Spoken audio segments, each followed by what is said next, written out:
"Dad, stop wasting my money on this garbage," Jason screamed, throwing the vintage bond paper into the trash can right in the middle of the crowded five-star restaurant. He pointed a finger at my face, trembling with rage. "From tomorrow, your allowance is cut to 0. You stay in your room and you do not embarrass me again." I looked at my son, then at my daughter-in-law, Valerie, who was smirking behind her wine glass. I did not say a word. I simply walked away. But what Jason did not know was that the money he claimed I was wasting was never his. It was mine. All of it. The next morning when he woke up to buy his new Porsche, he would find his bank accounts empty, his credit cards frozen, and his CEO title revoked. And me. I would be gone, leaving behind nothing but that crumpled $50 bond. I am Conrad King, and this is how I taught my ungrateful son the hardest lesson of his life. If you enjoy stories about justice being served, please like and subscribe and tell me in the comments if you have ever dealt with ungrateful family members. The crystal chandeliers of the Emerald threw a golden light over the tables, but it felt like a spotlight of interrogation. This was the most expensive restaurant in Boston, the kind of place where a glass of water cost more than a typical lunch. We were there to celebrate my grandson Sammy turning 10. The room was filled with the city elite business partners of my son Jason's socialite friends of my daughter-in-law Valerie, and men in suits who measured their worth by the size of their watches. I sat at the edge of the table trying to make myself small. My suit was old, the fabric worn at the elbows, a stark contrast to the Italian silk Jason was wearing. He sat at the head of the table laughing loudly at a joke made by a hedge fund manager, pouring expensive champagne as if it were tap water. Grandpa Sammy whispered, pulling on my sleeve. His eyes were big and round, the only innocent thing in this room. "Did you bring it?"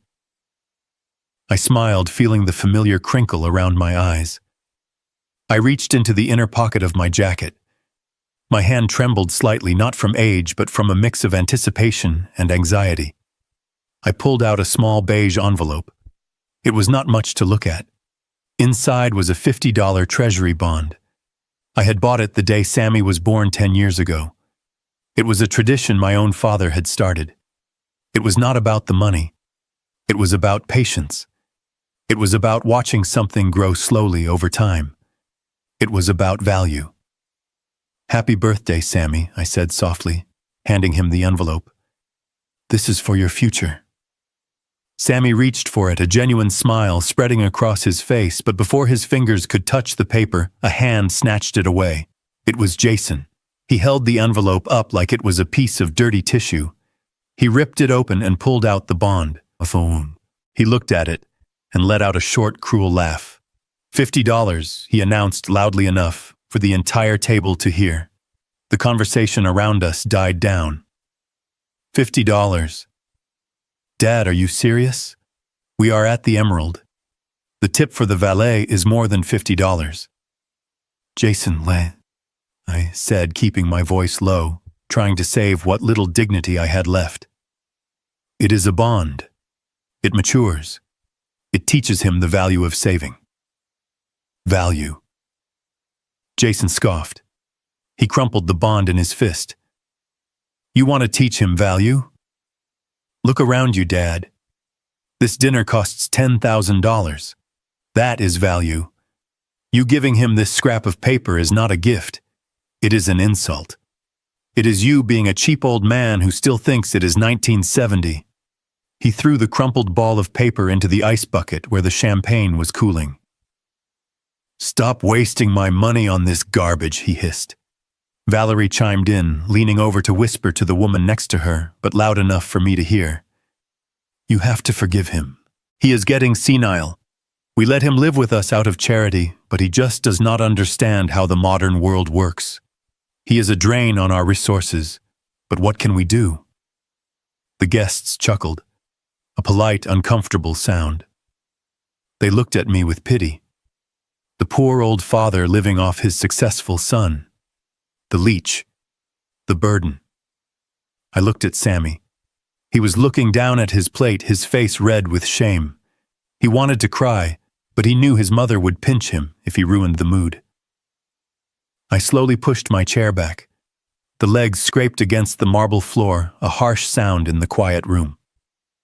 "Where are you going?" Jason asked, annoyed. "We have not cut the cake yet. Do not make a scene." "I am going home," I said quietly. "I am tired. Suit yourself."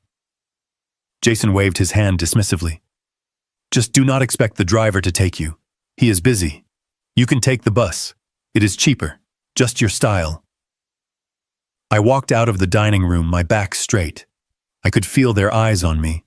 I could hear their whispers. I walked past the maitre d' who looked at my worn shoes with disdain. I walked out into the cool Boston night. But I did not go to the bus stop. I walked to the parking lot where my old Ford sedan was parked in the furthest corner, hidden away from the Ferraris and Lamborghinis, so it would not lower the property value of the lot.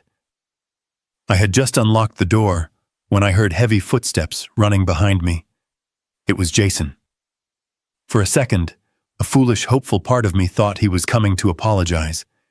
I thought maybe he realized he had gone too far, that maybe the son I raised was still in there somewhere, buried under the layers of arrogance and greed. "Give me the keys," he demanded, holding out his hand. What, I asked, confused. "The keys to the car, Dad." "Give them to me." "Jason, this is my car. I bought this car 15 years ago. And who pays for the gas?" Jason stepped closer, looming over me. "Who pays for the insurance? Who pays for the repairs?" "I do. Everything you have is because of me. You live in my house. You eat my food. You drive a car that I pay to keep on the road. And tonight, you embarrassed me. You made me look cheap in front of the investors." He snatched the keys from my hand. "You are grounded," he said, and he was not joking. "From tomorrow, you stay in the house. You do not leave the estate. And that allowance of $400 a month. Cancelled. You do not need money. You have everything you need right there. If you are going to act like a child, I will treat you like one." I looked at him. I looked at the man standing before me in his $5,000 suit. I remembered the day he was born. I remembered holding him in my arms, promising him the world. I remembered 5 years ago when I sat him down in my office, the office of King Logistics, the company I built from a single truck into a shipping empire. I remembered signing the papers, handing him the CEO title. I remembered the only condition I had set: take care of the company. Jason, I had told him, and take care of me. I am tired. I want to rest. Treat me with respect, and everything I built will be yours. He had promised. He had cried. He had hugged me. And now 5 years later, he was standing in a parking lot, taking away my car keys because I gave his son a $50 bond. "You are making a mistake, Jason," I said, my voice steady. "The only mistake I made was not putting you in a nursing home sooner," he spat back. "Now walk. It is a long walk home. Maybe it will give you time to think about how lucky you are that I put up with you." He turned around and walked back toward the warm glow of the restaurant, twirling my keys on his finger. I stood there in the dark. The wind was biting. It was a 5-mile walk to the estate. I did not feel the cold. I did not feel the fatigue. I felt a strange sense of clarity. It was as if a fog had lifted. For 5 years, I had made excuses for him. I told myself it was the stress of the job. I told myself it was Valerie's influence. I told myself he would mature. But tonight, the denial died. I started walking. I did not walk like an old man. I walked with the rhythm of a man who had negotiated with union leaders on the docks of South Boston. I walked with the pace of a man who had stared down hostile takeovers. I reached the estate just after midnight. It was a sprawling mansion in Brookline with manicured lawns and a 12-foot iron gate. Jason and Valerie lived in the main house with its 10 bedrooms and heated floors. I lived in the servants' quarters, a small converted apartment in the basement near the boiler room. Valerie had suggested it, saying it would be easier for me, no stairs to climb. But I knew the truth. They wanted me close enough to use as a babysitter or a punching bag, but far enough away that they did not have to see me. I entered my room. It smelled of damp concrete. The furniture was old cast-offs from when they redecorated the main house. I sat on the edge of the single bed. I did not turn on the light. I did not need it. I reached down and took off my left shoe. I pulled out the insole. Underneath, taped securely to the heel, was a small black micro SD card. I peeled it off. This was my insurance. This was the lever I had prayed I would never have to pull. When I handed the company over to Jason, I had my lawyer Sullivan draft a very specific trust agreement. It was a revocable living trust. Jason thought he owned the shares. He thought he owned the house. He thought he owned the accounts. But he was only the beneficiary. I was the grantor, and I had retained the power to revoke everything at any time for any reason.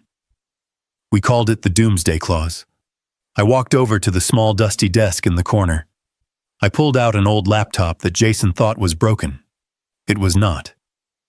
It was a satellite-linked secure terminal that bypassed the house network entirely.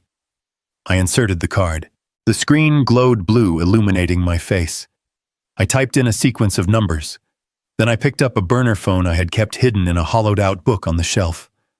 I dialed a number I had not called in 5 years. It rang once. Yes, a gravelly voice answered. It was Sullivan. He was awake. I knew he would be. Sullivan never slept. It is Conrad, I said. There was a pause on the other end. Then Sullivan spoke, his voice devoid of surprise. Is it time? It is time, I said.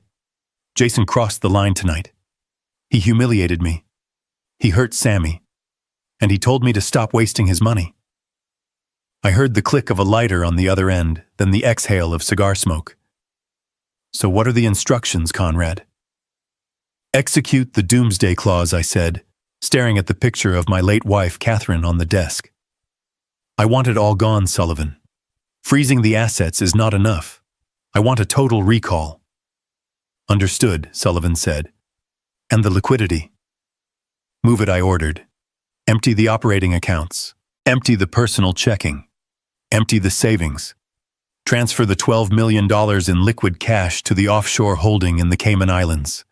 Leave him with nothing but the change in his pockets. And the house, Sullivan asked.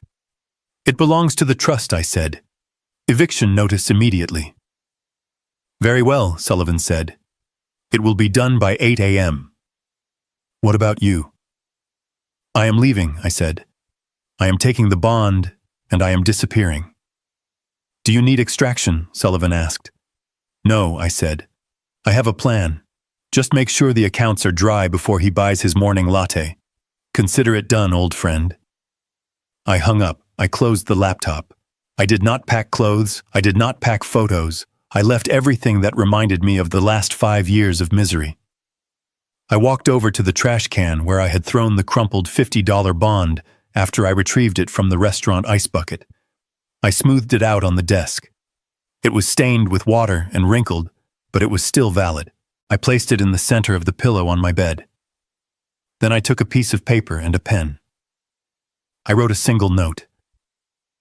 You said it was your money, Jason. You were wrong. It was never your money. It was mine. And now I am taking it back. I left the note next to the bond. I walked out of the basement door and into the night. I walked past the garage where Jason's collection of luxury cars slept. I walked past the pool where Valerie threw her lavish parties. I walked out of the gate, and I did not look back. By the time the sun rose over Boston, my son would wake up a poor man, and I would be a ghost. The game had just begun. The morning sun hit the windows of the master bedroom at 7 a.m. sharp. I was already miles away watching the city wake up from a diner stool, but in my mind, I could see exactly what was happening at the mansion. Jason loved his morning routine. He would wake up, stretch in his Egyptian cotton sheets, and ring the bell for coffee. Usually I was the one who brought it. I was the one who ground the beans, who frothed the milk just the way he liked it. But this morning the bell would ring and there would be silence. I imagined him waiting, ringing it again, getting annoyed, throwing the covers off and storming down to the kitchen, expecting to find me there, expecting to yell at me for being slow. But the kitchen would be dark, the coffee machine cold. He would probably curse. He would grab his phone to call the office to demand that his assistant send a car because he had taken my keys and he did not want to drive himself. That was when the first domino would fall. At the headquarters of King Logistics, the main server room hummed. At 8:01 a.m., a command script executed. It was a digital tidal wave. Jason was standing in his kitchen, in his silk robe, tapping on his phone. He opened his banking app. Face ID recognized him. The little loading wheel spun. And then the numbers appeared. Checking account 0. Savings account 0. Investment portfolio locked. Access denied. Contact administrator. I imagined the blood draining from his face. He would think it was a glitch, a banking error. He would swipe down to refresh. 0. He would try his credit card app. The black card with the unlimited limit, the one Valerie used to buy handbags that cost more than cars. Status canceled by grantor. I took a sip of my black diner coffee. It tasted better than anything I had drunk in years. It tasted like freedom. Back at the mansion, Valerie would be in the shower. She liked her showers scalding hot. But the utilities for the estate were not in Jason's name. They were in the name of the trust. And Sullivan was efficient. I imagined the water pressure dying, the lights flickering and going out, the heated floors turning cold. Valerie screaming, "Jason, what is going on?" Jason running up the stairs, panic rising in his throat. "Babe, the bank app is down," Jason would yell, "and the power is out." "Call the electric company." Valerie would shriek, wrapped in a towel dripping wet. "Call your father, tell him to fix the fuse." That is when they would remember. They would run down to the basement. They would kick open the door to my room, ready to scream, ready to blame, ready to demand. And they would find the silence. They would see the empty bed. They would see the wrinkled $50 bond on the pillow. And they would read the note. It was never your money. I checked my watch. It was 8:30. Right about now, Jason would be trying to call Sullivan. He would be demanding answers. He would be threatening to sue. And Sullivan would be sitting in his leather chair, calmly explaining that under Section 14, Paragraph B of the King Family Trust, the grantor reserved the right to remove any beneficiary who displayed gross misconduct or moral turpitude, publicly humiliating the founder at a birthday party. That counted as gross misconduct. I paid for my coffee with cash. I tipped the waitress $20. "Keep the change," I said. She looked at me surprised. "Thanks, sweetie. You have a good day." "Oh, I will," I said, standing up and putting on my coat. "I am going to have the best day of my life." I walked out of the diner and hailed a taxi. "To the airport," I said. "Where are you flying to?" the driver asked. "I am not flying anywhere," I said. "I am going to meet a friend in the private hangar." Because while Jason and Valerie were running around their dark, cold mansion, trying to figure out how to buy groceries with $0, I had a meeting to attend. I had to prepare for the next phase. Taking the money was just the beginning. Now I had to watch them fall, and I wanted a front row seat. I arrived at the private airfield on the outskirts of the city. The guard at the gate recognized me immediately. "Mr. King," he said, saluting. "It has been a long time." "It has been too long, Mike," I said. He opened the gate. The taxi drove me to Hangar 4. Inside, sitting on the polished concrete floor, was my Gulfstream G650. Jason had wanted to sell it. He said it was too old, that we needed the newer model. I had told him no. I told him it was a company asset. But legally, it belonged to me personally. Sullivan was waiting by the stairs of the plane. He looked impeccable in his charcoal suit, holding a tablet. "It is done," Sullivan said as I approached. "Total wipeout?" I asked. "Complete." Sullivan nodded. "His personal accounts are drained. The company accounts are locked. He cannot even buy a pack of gum. And the eviction notice is being served by the sheriff as we speak." "Good," I said. "What about the boy?" Sullivan asked. "Sammy." The question hit me hard. Sammy was the only innocent one in this war. We watch him, I said. We make sure he is safe. But he needs to see this. He needs to see what happens when people live without values. It is the only way to save him from becoming like his father. Sullivan nodded. We have eyes on the house. Private security. I walked up the stairs of the plane. I turned back to look at the city skyline in the distance. Somewhere in that concrete jungle, my son was realizing that his kingdom was built on sand. Take us up, I told the pilot. Where to, sir? New York, I said. I have a war room to set up. As the plane taxied down the runway, I pulled out the tablet Sullivan had given me. It was linked to the security cameras inside the mansion. I saw Jason in the living room. He was throwing a vase against the wall. It shattered into 1,000 pieces. Valerie was crying on the sofa, holding her phone, probably trying to call her rich friends for help, but finding out that fair-weather friends disappear when the credit cards stop working. And there in the corner was Sammy. He was sitting on the floor, holding the $50 bond I had left. He was not crying. He was looking at it. Hold on to it, Sammy, I whispered as the plane lifted off the ground. That paper is worth more than everything else in that house combined. The engine roared and Boston fell away beneath me. Phase 1 was complete. The money was gone. Phase 2 was about to begin. The collapse. I leaned back in the leather seat and closed my eyes. I was not Conrad the poor old man anymore. I was Conrad King, the shark of the Atlantic, and the water was full of blood. I sat in the leather seat of the Gulf Stream cruising at 40,000 feet and opened the secure app on my tablet. The camera feed from the mansion kitchen was high definition. It was 7:30 in the morning. The show was about to start. Jason walked into the frame. He was wearing his silk pajamas, the ones that cost more than my entire monthly allowance. He looked disheveled. He rubbed his eyes and looked toward the coffee machine. It was a $10,000 Italian espresso maker that required a degree in engineering to operate. For 5 years, I was the only one who touched it. I cleaned it. I filled it. I calibrated the pressure. Every morning at 7:15, I would have a double-shot latte waiting for him on the Marble Island. But today the machine was cold. The lights were off. There was no cup. There was no steam. I saw Jason frown.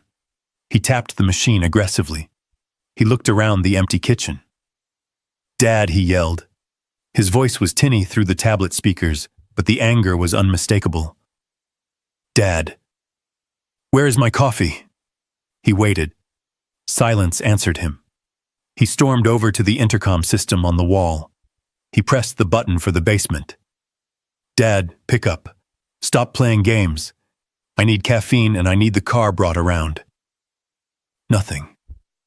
He slammed his hand against the wall. "Useless old man," he muttered. He pulled his phone from his pocket, probably to call the maid service to send someone over immediately, because the idea of making his own coffee was foreign to him. But as he unlocked his screen, a notification banner dropped down.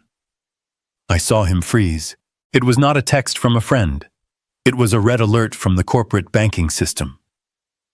I knew exactly what it said because I had programmed the transfer to execute at 8:01 sharp. Alert. Liquidity crisis. Unauthorized withdrawal. Amount $18 million. Recipient offshore holdings looted. Authorized by the founder. I saw the color drain from his face. He dropped his hand to the counter to steady himself. He swiped into the app, his fingers trembling. He was looking at the operating capital. The payroll account. The reserve funds. Empty. Empty. Empty. He started tapping furiously, trying to reverse the transaction, trying to call the bank. But the bank was not going to answer him.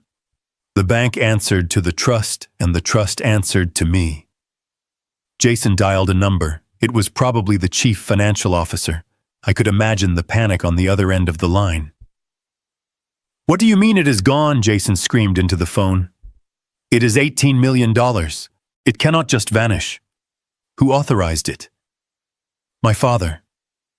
"That is impossible. He is retired. He is senile. He does not have the access codes. He stopped. He listened. He is the grantor, Jason whispered. The phone slipped from his fingers and clattered onto the counter. Grantor. The word hung in the air. It meant I was not just a retired old man living in the basement. It meant I was the god of his financial universe, and I had just turned off the sun. Suddenly, a scream echoed through the house so loud it distorted the audio on my tablet. It came from the second floor. Jason looked up, eyes wide. That was Valerie. I switched the camera view to the master suite hallway.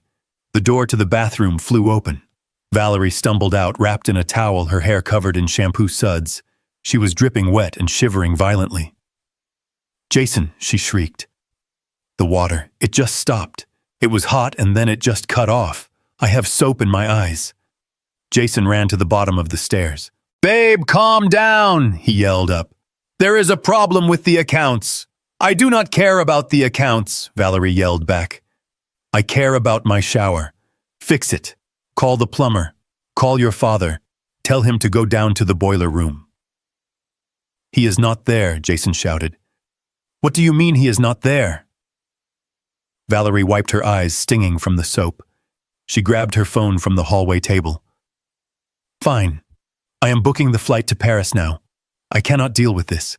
I am going to the spa in George V, and you can fix this mess while I am gone." She tapped her screen. I watched her face. It went from annoyance to confusion to absolute horror.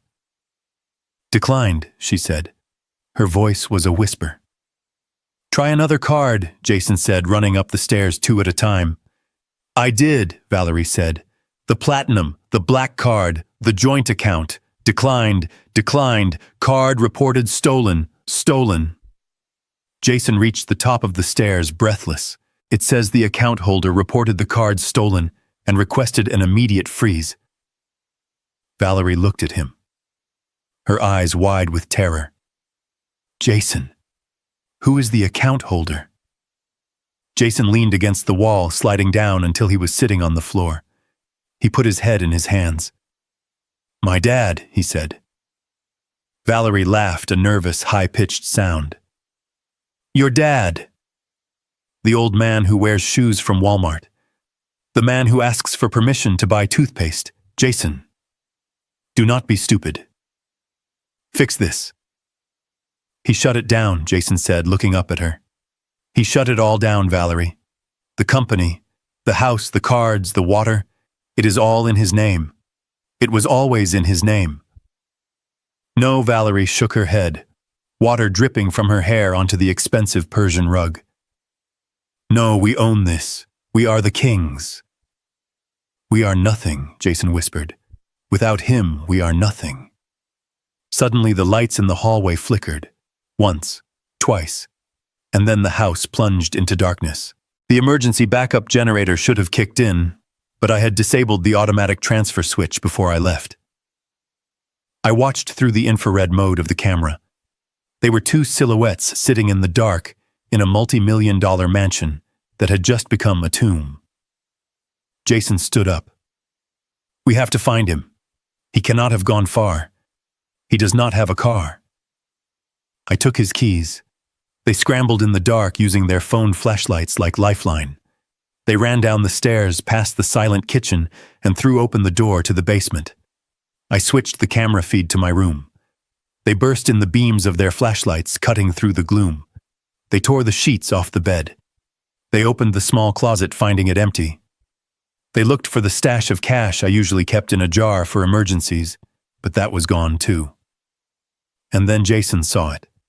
The beam of his light landed on the pillow. There it was. The wrinkled $50 bond he had thrown in the trash the night before. He picked it up. His hands were shaking so hard the paper rustled. He read the note I had left. "It was never your money." Jason let out a roar of frustration and tore the note in half.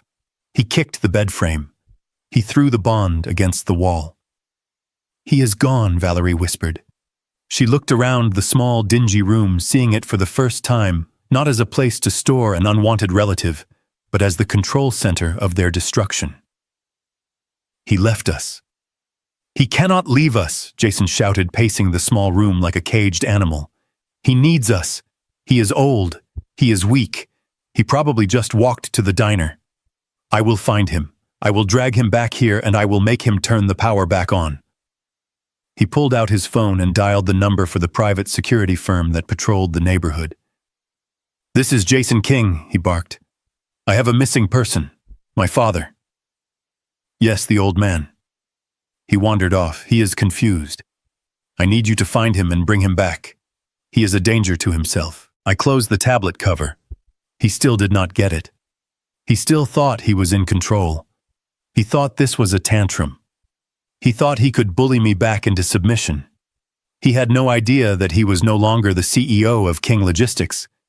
He was just a man standing in the dark in a house he did not own, wearing pajamas he could no longer afford. I looked out the window of the plane. The clouds were thick below us. Sullivan handed me a glass of water. They are in the dark, I asked. Pitch black, Sullivan replied. Good.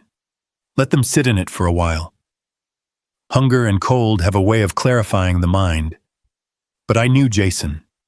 He would not give up that easily. He would not reflect. He would attack. He would try to find me, not to apologize, but to force me to sign the rights back over. He would try to use the law. He would try to use force. He would try to use Sammy. And that was exactly what I was counting on. Because when you corner a rat, it bites. And when it bites, it exposes its neck. I took a sip of water. The game had moved from the board to the street. And I had cleared the board. Now we would see who could survive the winter. I watched on the tablet screen as the call to private security ended abruptly. The guard on the other end must have told Jason what I had instructed Sullivan to convey, that Mr. Conrad King was not a missing person, but a free man who had voluntarily vacated the premises. Jason stared at the phone in his hand, as if it had betrayed him, before hurling it onto the thin mattress of my bed. The silence in the basement was heavy, pressing down on them, like the tons of concrete and steel of the mansion above. This room, my home for the last 5 years, was barely larger than the walk-in closet Jason had for his shoes. The walls were bare concrete, painted a sterile white that had yellowed with age and dampness. There was no carpet, just cold linoleum that sapped the heat from your feet. Jason stood in the center of the room, his chest heaving. He looked around, really looked, perhaps for the first time. He was searching for me, yes, but he was also searching for the leverage he thought he had. He was looking for the old man who needed him. He was looking for the father who was too weak to leave. But the room was scrubbed clean. I had been meticulous. Where is his stuff? Jason muttered. He yanked open the small particle board wardrobe in the corner. It rocked on its uneven legs. Empty. I had taken my 3 suits, my shirts, and the winter coat I had bought at a thrift store. There were no hangers left rattling on the rail. He pulled out the drawers of the small bedside table. Empty. No medication bottles. No reading glasses. No half-read paperbacks. I had erased myself from their lives as completely as I had erased the money from their accounts. He must have hidden it, Jason said, his voice rising in panic. He has a stash. Old people always have a stash. Cash. Gold coins. Something. He didn't just walk out of here with nothing. I watched as my son, the CEO of a Fortune 500 company, dropped to his knees on the dirty floor. He began to feel under the bed frame. He lifted the mattress, flipping it over with a grunt of exertion. Dust motes danced in the beam of his flashlight. Nothing. He crawled to the loose floorboard near the radiator, the one I used to complain about, because it squeaked. He dug his manicured fingernails into the gap and pried it up, snapping the wood. He shone the light into the dark cavity underneath. Just dirt and old pipes. He is gone, Jason, Valerie said from the doorway.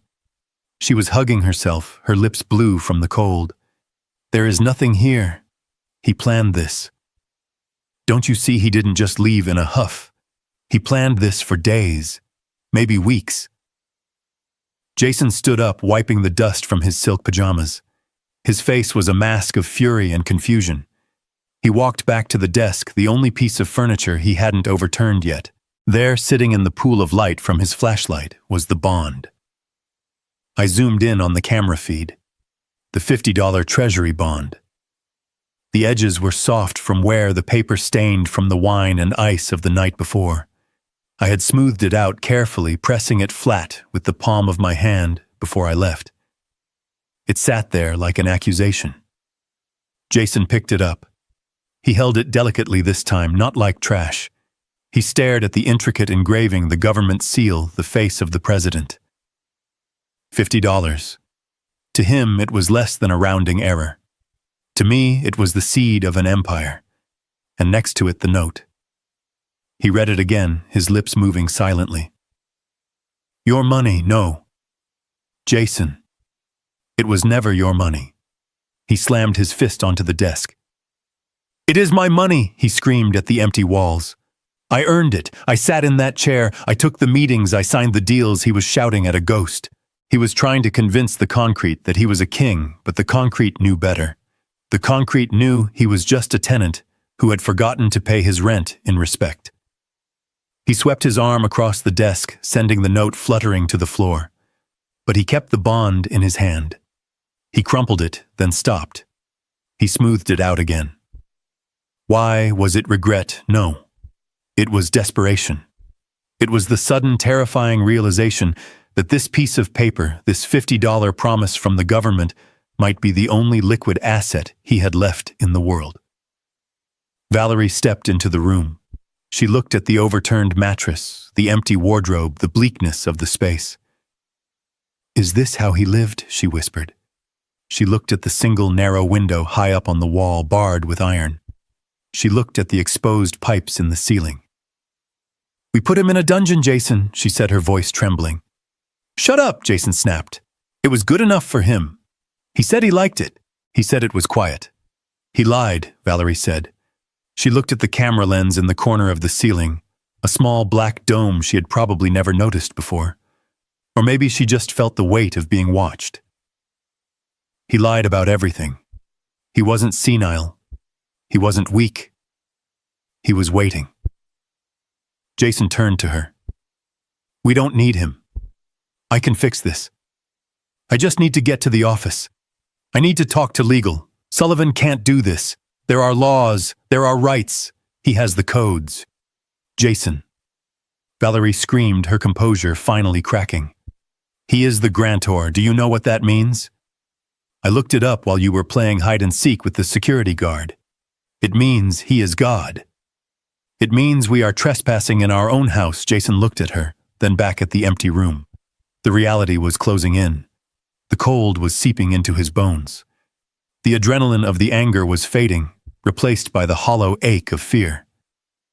He looked at the bond one last time. He didn't throw it away. He folded it. He folded it carefully into a small square and put it in the pocket of his pajama bottoms. Let's go, he said, his voice low.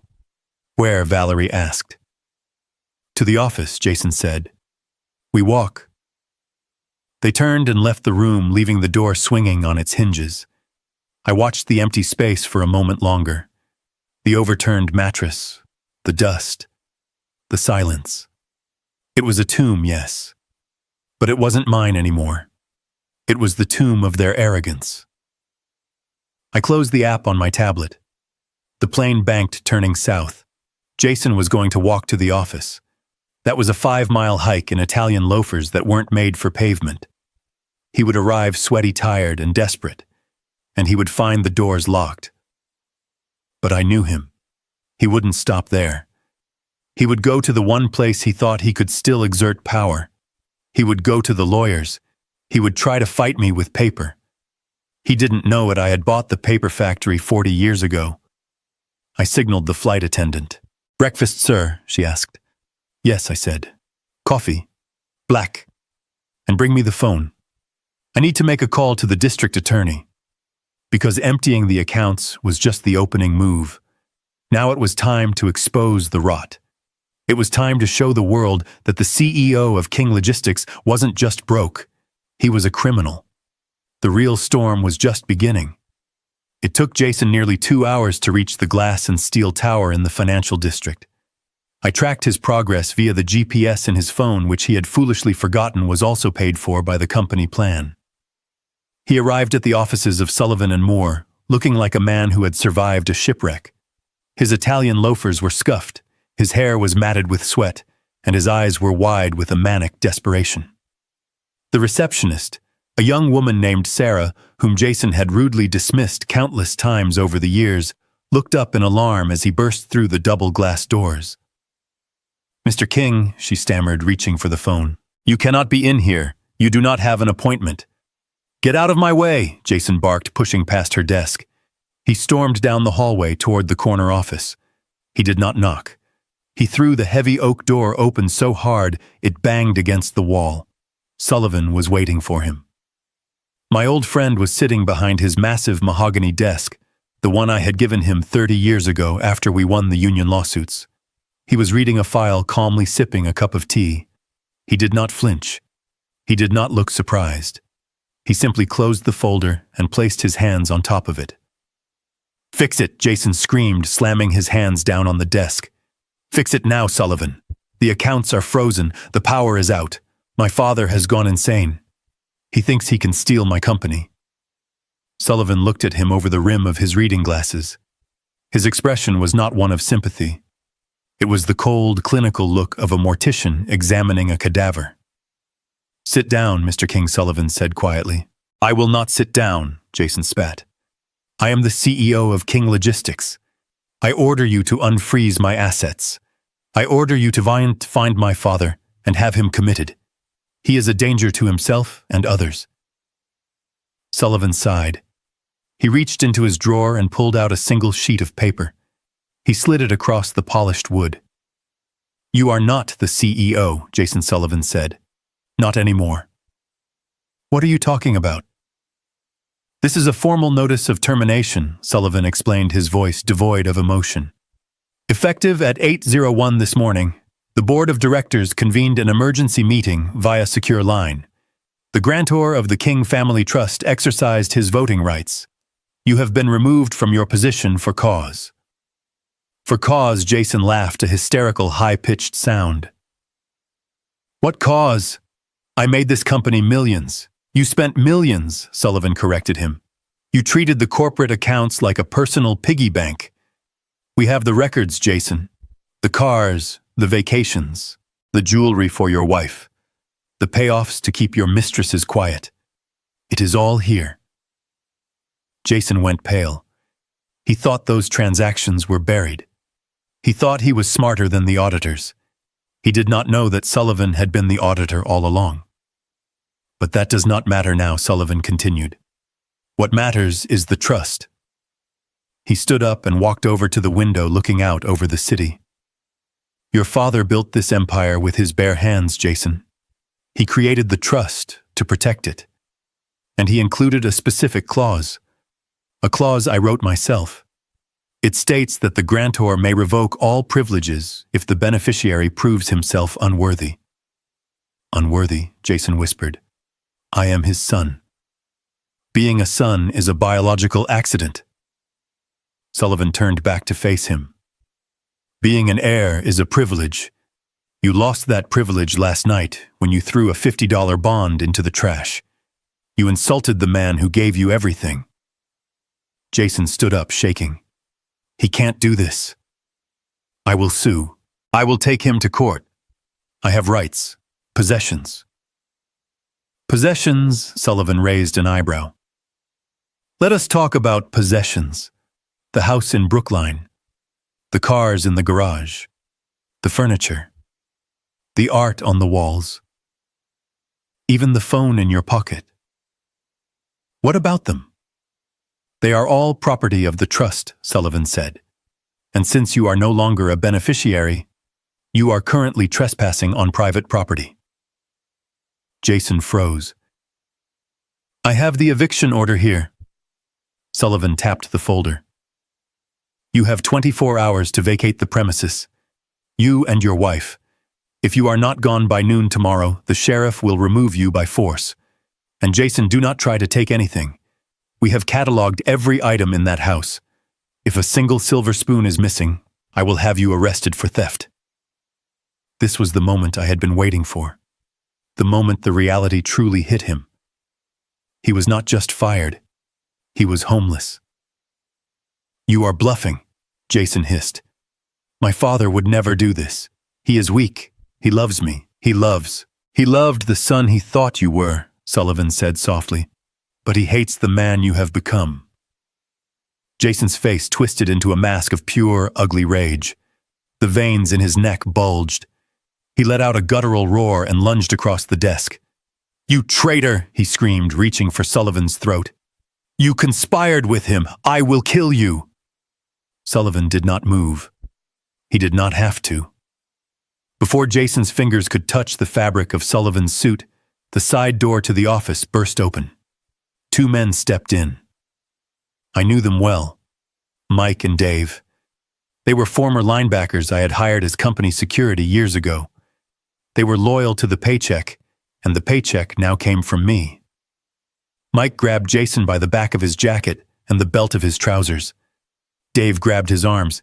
"Get off me," Jason shrieked, kicking his legs in the air like a toddler. "Do you know who I am?" "I am Jason King. You are a trespasser," Mike grunted. They dragged him backward. Jason's heels dragged across the expensive carpet, leaving scuff marks. Sullivan watched him go, adjusting his cuffs. "Good day," Mr. King, Sullivan called out. "Do not forget to leave your key card at the front desk." They hauled him down the hallway, past the staring secretaries, past the shocked junior partners. Jason was screaming obscenities, threatening to fire everyone, threatening to burn the building down. They reached the elevator. They did not wait for it. They took him to the stairwell. I switched the camera feed to the lobby security cam.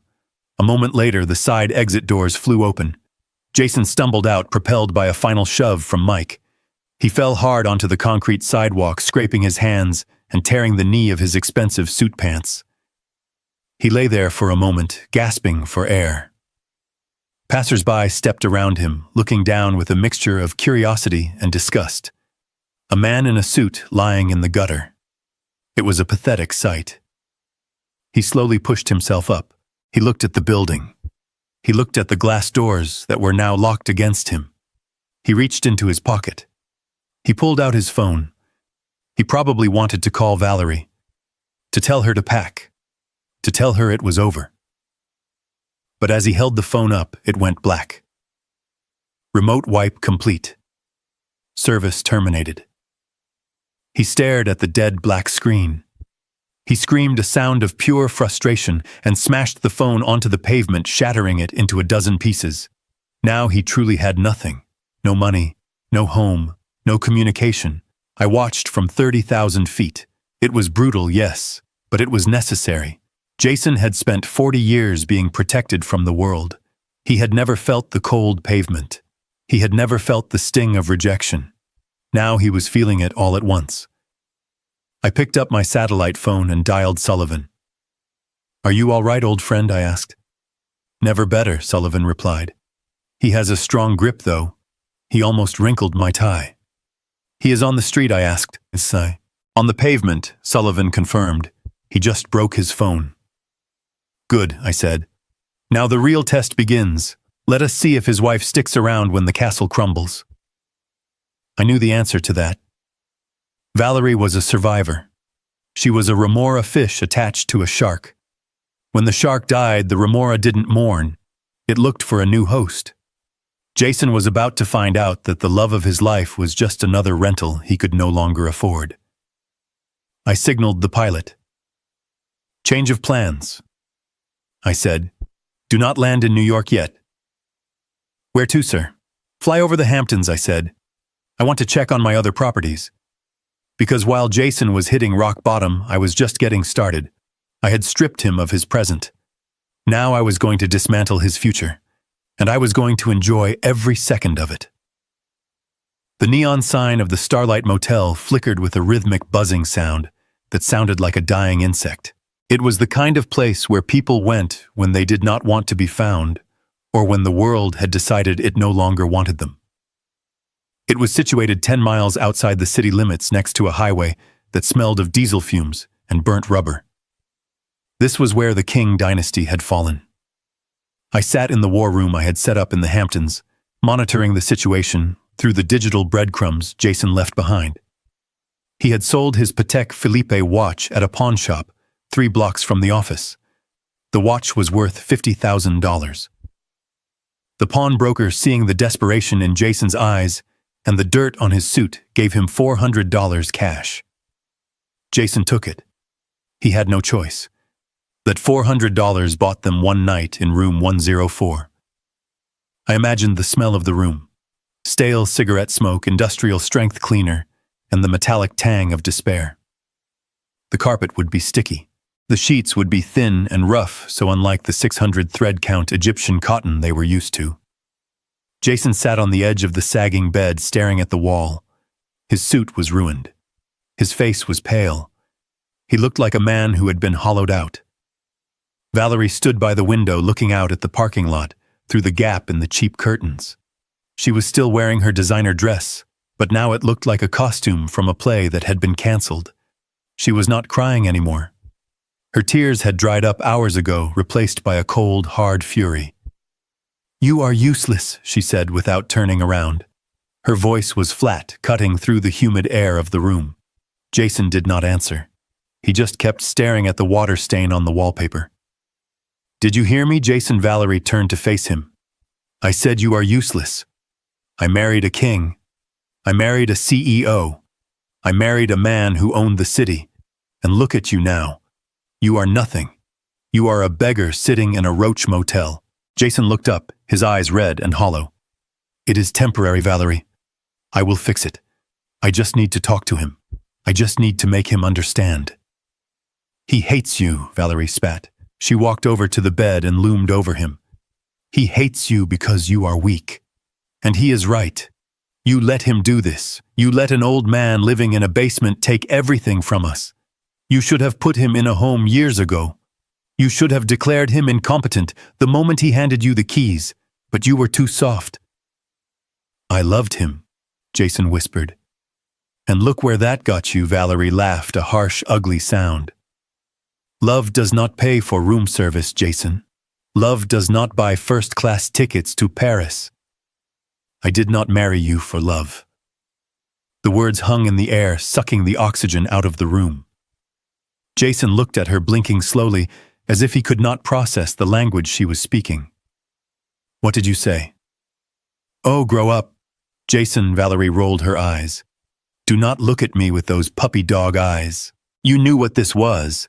I was beautiful. You were rich. It was a transaction. I gave you a trophy wife to hang on your arm, and you gave me a lifestyle. That was the deal. And now you have breached the contract. You are broke, which means I am free." She walked over to her handbag, which she had thrown onto the scratched dresser. She pulled out a phone. Not the one that had been cut off. A second phone. A burner. I watched the signal activate on my monitor. Sullivan had flagged this device months ago, but I had told him to let it run. I wanted to see where the rats were hiding their cheese. "What are you doing?" Jason asked, standing up, his legs shaky. "I am leaving," Valerie said, tapping furiously on the screen. "I am not staying in this dump with you. I have options, Jason. I have plans." "You have no money," Jason said. He shut down the cards, Valerie. He emptied the joint accounts. "We have nothing." "You have nothing," Valerie corrected him. "I have plenty." She held the phone up triumphantly. "For the last 3 years, I have been skimming," she said. "Every time you got a bonus, every time we flipped a property, every time you gave me an allowance for charity galas, I took a little off the top. I built a nest egg, Jason. An exit strategy. Because I always knew you would crash eventually. You are not your father. You never were." Jason stared at her, his mouth open. "How much?" $500,000. Valerie smiled. It was a predator smile. Sitting in an offshore account in the Cayman Islands. Untouchable. "It is enough to get me to Europe. Enough to start over with someone who actually knows how to be a man. Someone. Jason stepped closer. Who is someone? Marco, she said. Her personal trainer. The one Jason paid $300 an hour to keep his wife in shape. He is waiting for me in Zurich. He has a villa. And now I have the cash to pay for the champagne. She looked at the phone screen, ready to initiate the transfer, ready to book her ticket out of his life. Goodbye, Jason, she said. Enjoy the motel. She pressed the transfer button. I watched the data packet travel across the network. It hit the banking server in the Caymans. It requested authorization. And then my trap snapped shut. Valerie frowned. She tapped the screen again. The color drained from her face. It was the same look Jason had worn that morning in the kitchen. The look of total, absolute shock. What is this? She whispered. What is it? Jason asked, a bitter hope rising in his voice. It says account frozen, she stammered. It says funds seized by the King Family Trust, authorization code 001. She looked up at Jason, her eyes wide with terror. He found it, she whispered. The old man found it. Jason started to laugh. It was a low, rumbling laugh that built into a hysterical cackle. He sat back down on the bed, clutching his stomach. He blocked you, he wheezed. He blocked your exit strategy. Valerie screamed. She threw the burner phone against the wall, shattering it. She fell to her knees, tearing at her perfectly styled hair. My money. It was my money. I stole it fair and square. It was never your money, Jason said, his voice cold and dead. It was his money. It was always his money. Even the money you stole from me was his money. He looked at his wife, the woman he had showered with diamonds and cars. He saw her for the first time. He saw the greed etched into the lines of her face. He saw the contempt in her eyes. So you are stuck here, Jason said. With me. With the beggar. With the failure. And Marco will have to wait in Zurich alone. Valerie looked at him with pure hatred. I will leave anyway. I will hitchhike. I will sell my body. I will do anything to get away from you. Go ahead, Jason gestured to the door. The highway is right there. But it is cold outside, Valerie. And those heels are not made for walking. She slumped against the dresser, defeated. She slid down to the floor, pulling her knees to her chest, sobbing not for the loss of her husband, but for the loss of her $500,000 golden parachute. I watched them from my screen. Two people who had everything now reduced to fighting over scraps in a room that cost $40 a night. They had hit the bottom, or so they thought. But I knew something they did not. I knew that the despair of this night would breed desperation, and desperation makes people do reckless things. Jason was not going to accept this. He was going to try to fight back. And since he could not fight me with money, he would try to fight me with the only thing he had left, his bloodline. He would come for Sammy. He would try to use the boy as a pawn, as leverage, to force me to open the accounts. I picked up the phone and called the private security detail I had stationed outside my grandson's boarding school. Double the guard, I ordered. No one gets near that boy. Not his father, not his mother. No one but me, because the night was dark, but the dawn was coming. And when the sun rose, Jason King would realize that he had not just lost his fortune, he had lost his soul. And I was coming to collect the debt. The sun had not yet risen over the highway when Jason and Valerie decided that if they could not be rich, they would be dangerous.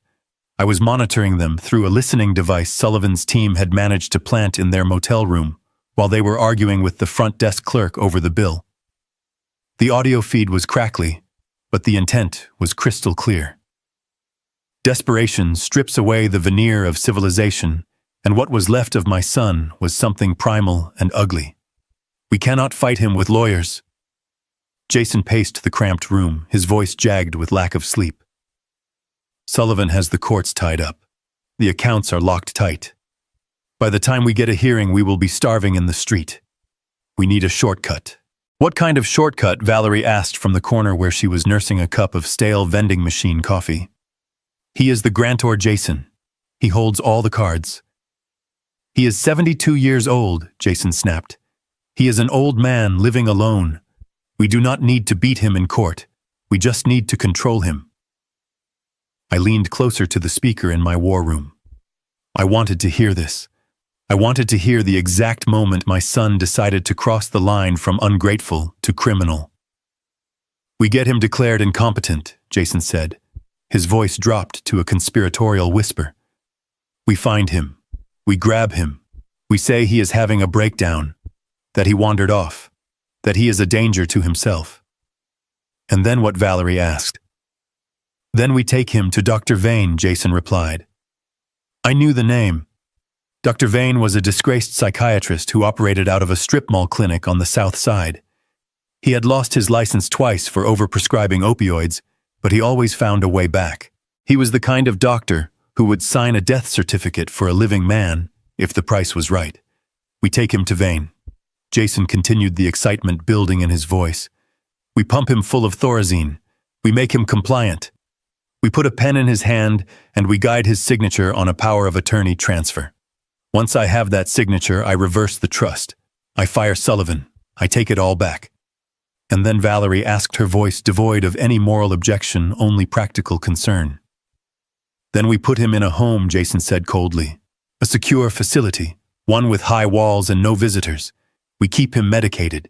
He spends the rest of his days drooling at a wall and we get our lives back." It was a solid plan, evil but solid. It relied on the one thing they thought they had on their side, my age. To the outside world, a sudden disappearance followed by erratic financial behavior could easily look like dementia. But they had a problem. They did not know where I was. "I need a bloodhound," Jason said. "Someone dirty. Someone who does not ask questions about why a son wants to bag and tag his own father." He made a call from the prepaid burner phone he had bought at the gas station. He called a man named Russo. I knew Russo too. He was a private investigator who had been kicked off the force for planting evidence. He was cheap, he was brutal, and he was exactly the kind of man Jason would attract. "Find him." Jason ordered into the phone. "He is in the city somewhere. Check the private airfields. Check the hotels. I do not care what it costs. I will pay you when I get the trust back. Just find him and hold him down until I get there." I sat back in my chair. Jason was escalating. He was not just trying to survive anymore, he was hunting me. He was planning to strip my mind, to save his wallet. But Russo would need time to find me. My security was tight. My digital footprint was non-existent. Jason knew that. He knew I was a ghost. He needed a way to make the ghost manifest. He needed bait. "He loves the kid," Valerie said suddenly. "That is his weak spot. He blew up his entire life because you threw away that $50 bond for Sammy." Jason went silent. I could almost hear the gears turning in his head, grinding against the rust of his morality. "Sammy," he whispered. "If he thinks Sammy is in trouble," Valerie said, "he will come out of hiding. He will come running." I felt a chill go through me that had nothing to do with the air conditioning of the plane. They left the motel 20 minutes later in a rented compact car paid for with the cash they had pawned. They headed straight for St. Jude's Academy. I picked up my phone to call the security detail I had stationed at the school, but I was too late.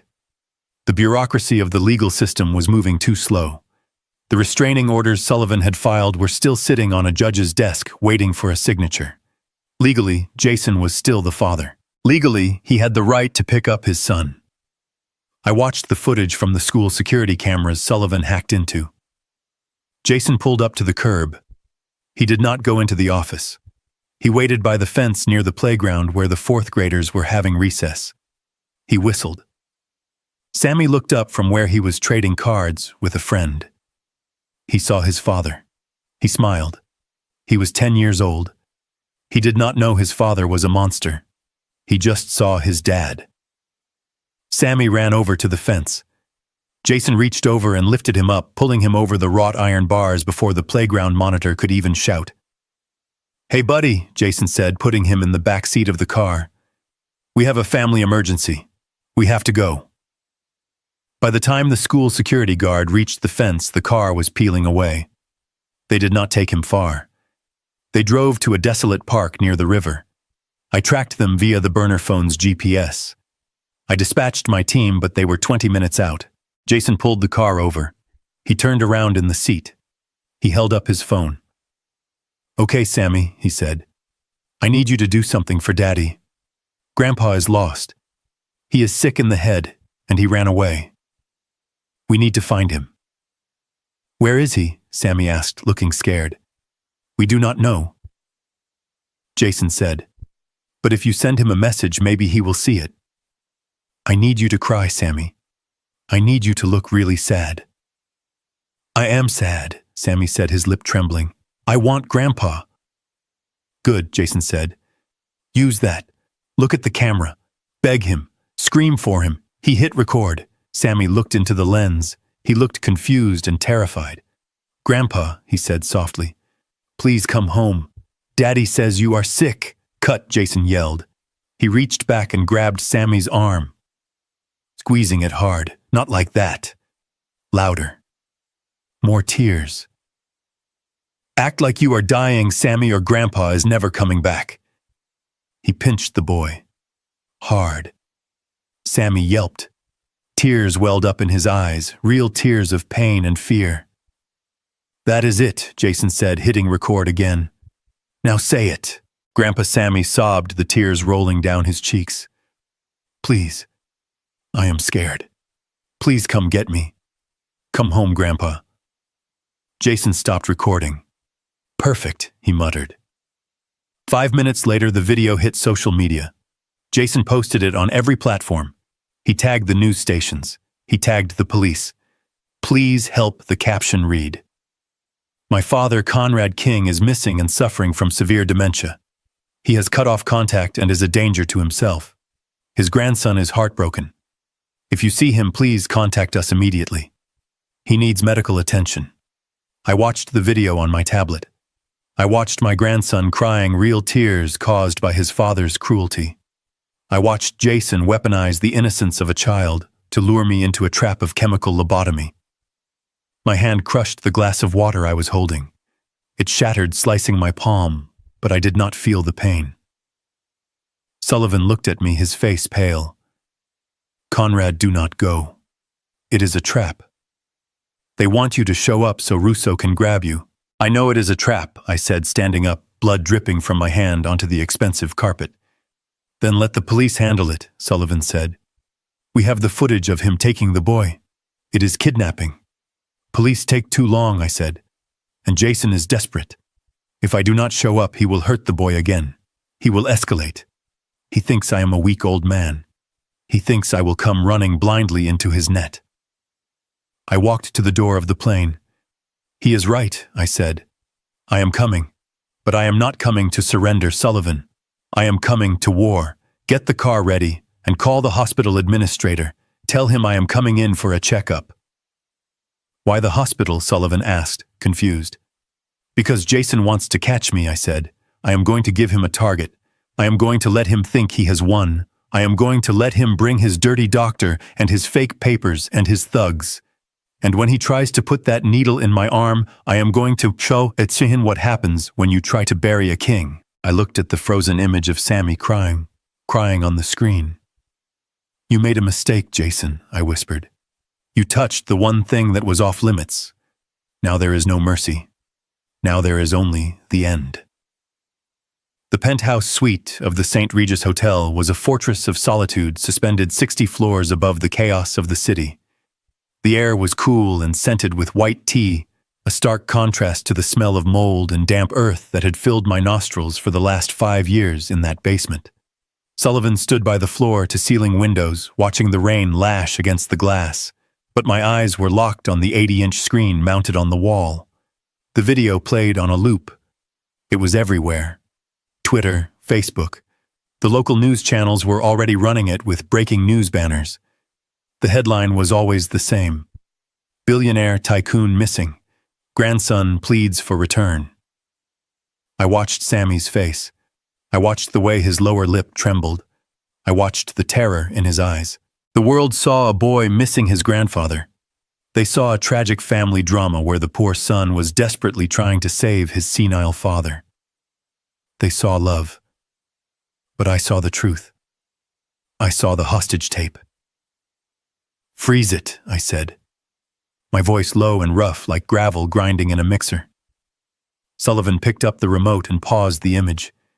The frame froze on Sammy's face just as he let out a sob. "Zoom in," I ordered. On his arm, the left one, just above the elbow. The image expanded. The pixels sharpened. Technology was a beautiful and terrible thing. It could hide sins, but it could also expose them if you knew where to look. There it was. It was faint. A reddish-purple bruise blossoming on the pale skin of my grandson's arm. It was the shape of a crescent moon. It was the mark of a fingernail digging into flesh. I felt a coldness spread through my chest that had nothing to do with the air conditioning. It started in my heart and froze my veins until I felt like a statue made of ice. I knew that mark. I knew exactly how much pressure it took to leave a bruise like that on a child. "That is not a cry for help," Sullivan whispered, stepping closer to the screen, his lawyerly detachment finally cracking. "That is pain." "He pinched him," I said. The words tasted like ash in my mouth. My son pinched his own child to make him cry for the camera. He hurt my grandson to sell a lie. I stood up and walked to the window. I looked down at the city lights blurring in the rain. Somewhere down there, Jason was feeling triumphant. He probably thought he had won. He probably thought the public sympathy would force the police to find me and drag me back to his control. He thought he was playing a game of chess. He did not realize he had just flipped the board and pulled a knife. For 40 years, I had made excuses for Jason. I had blamed his mother's death. I had blamed the boarding schools. I had blamed myself for working too hard. I had tolerated his greed, his laziness, his arrogance. I had even tolerated his disrespect toward me because I believed that deep down, underneath the layers of entitlement, there was still a human being. But looking at that bruise on Sammy's arm, I realized I was wrong. There was no human being there. There was only a predator. And you do not negotiate with predators. You put them down. "Sullivan," I said without turning around. "Change the classification of the file. Change it to what Conrad Sullivan asked." "It is no longer a civil matter," I said. "It is no longer a financial dispute. It is criminal." I turned to face him. The look on my face must have been terrifying because for the first time in 30 years, Sullivan took a step back. "I want charges pressed," I said. "Kidnapping, child endangerment, assault, extortion, wire fraud. Construct a RICO case if you have to. I want him buried, Sullivan. I want him under the jail." Sullivan nodded slowly, pulling out his phone. "The district attorney owes us a favor from the election campaign. I can have a warrant issued within the hour." "No," I stopped him. "Not yet." "Why not?" Sullivan asked. "We have the evidence. We can send the SWAT team to the motel right now. Because if we send the police now, Jason will panic," I said. "He has Sammy. If he sees the flashing lights, he might run. He might use the boy as a shield. He might hurt him again. Jason is a coward, and cowards are dangerous when they are cornered. We have to separate them." I continued pacing the length of the room. "We have to get Sammy away from him before the hammer drops." "How?" Sullivan asked. "We give him what he wants," I said. "He wants me. He wants the senile old man. He wants to trap me in a medical facility." I walked back to the screen and looked at the frozen image of the bruise one last time. I etched it into my memory. I would carry that image with me to my grave. It would be the fuel that burned away any last trace of mercy I had for my son. "Leak it," I said. "Leak what Sullivan asked." "Leak my location," I said. "Call that dirty private investigator Jason hired. Russo. Call him anonymously. Tell him you saw Conrad King checking into City General Hospital under a false name. Tell him I looked confused. Tell him I was asking for my son." Sullivan's eyes widened. You want to lure them to the hospital? It is the only way, I said. A hospital is a public place. It has security. It has cameras. And most importantly, it has doctors. Real doctors. Not the hacks Jason hires. If Jason thinks he has found me, he will bring Sammy, I explained. He will bring him to guilt me. He will bring him to the hospital to play the role of the relieved family. And the moment he walks into that lobby with the boy, he loses his leverage. And then Sullivan asked. And then I will be waiting, I said. I went into the bedroom of the penthouse. On the bed laid out like armor was my best suit. A bespoke charcoal wool 3-piece suit from Savile Row. A crisp white shirt with French cuffs. A silk tie in deep crimson. I stripped off the thrift store clothes I had been wearing. I threw them into the trash. They belonged to the old man in the basement. That man was dead. I dressed slowly, methodically. I fastened the platinum cufflinks. I tied the tie with a perfect Windsor knot. I put on the Patek Philippe watch that I had kept hidden in a safety deposit box for 5 years. I looked in the mirror. Conrad King stared back. The shark. The builder. The destroyer. I walked back out to the living room. Sullivan was on the phone, his voice low and urgent. He hung up when he saw me. The bait is taken, Sullivan said. Russo called Jason. They are leaving the motel now. They are heading to City General. They have a doctor with them. A Dr. Vane. Vane, I scoffed. The man is a butcher. Jason is bringing a butcher to verify my sanity. The irony is rich. I poured myself a glass of scotch. I did not drink it. I just held the crystal glass, feeling the weight of it. Sullivan, I said, when we get to the hospital, I want you to have the papers ready. Not the lawsuit. The adoption papers. Sullivan paused. You are going to take custody. I am going to save him, I corrected. His mother stood by and watched him get pinched. She helped film the video. She is just as guilty. They have forfeited their rights. We will need a judge to sign off on an emergency order, Sullivan warned. It will be difficult. Get Judge Miller, I said. Remind him who paid for his daughter's rehab. Remind him who kept his name out of the papers when he crashed his car. Call in every marker, Sullivan. Burn every bridge if you have to. I do not care if I have to buy the courthouse. I am leaving that hospital with my grandson. Understood, Sullivan said, typing furiously on his tablet. I walked to the elevator. The private car was waiting downstairs. Let us go, I said. We rode down in silence. The city was wet and gray outside the tinted windows of the limousine. I watched the people hurrying along the sidewalks, heads down against the rain. They had their own problems, their own families, their own small tragedies. But none of them knew what it was like to have to destroy their own child to save their grandchild. We arrived at the hospital. I did not go to the waiting room. I went to the administrator's office. Dr. Aris was an old friend. He looked nervous when I walked in. Conrad, he said, shaking my hand. This is highly irregular, using my hospital as a trap. It is necessary, John, I said. And do not worry. The endowment I promised for the new pediatric wing. Double it. Dr. Aris swallowed. Very well. The lobby is secure. My security team is briefed. We have plainclothes officers waiting in the cafeteria. Good, I said. I sat in the leather chair behind the desk. I watched the monitors that showed the main entrance. 10 minutes passed, 20, and then a battered rental car pulled up to the curb. Jason got out. He looked manic. His eyes were wild, his movements jerky. He was wearing the same ruined suit from the day before. Valerie got out from the passenger side, dragging Sammy by the hand. Sammy looked small. He looked defeated. He was holding a toy car, clutching it like a talisman. And behind them, a man in a cheap suit carrying a medical bag. Dr. Vane. They walked through the sliding glass doors. Jason scanned the lobby. He looked desperate. He looked like a man who was seconds away from drowning. I stood up. I buttoned my jacket.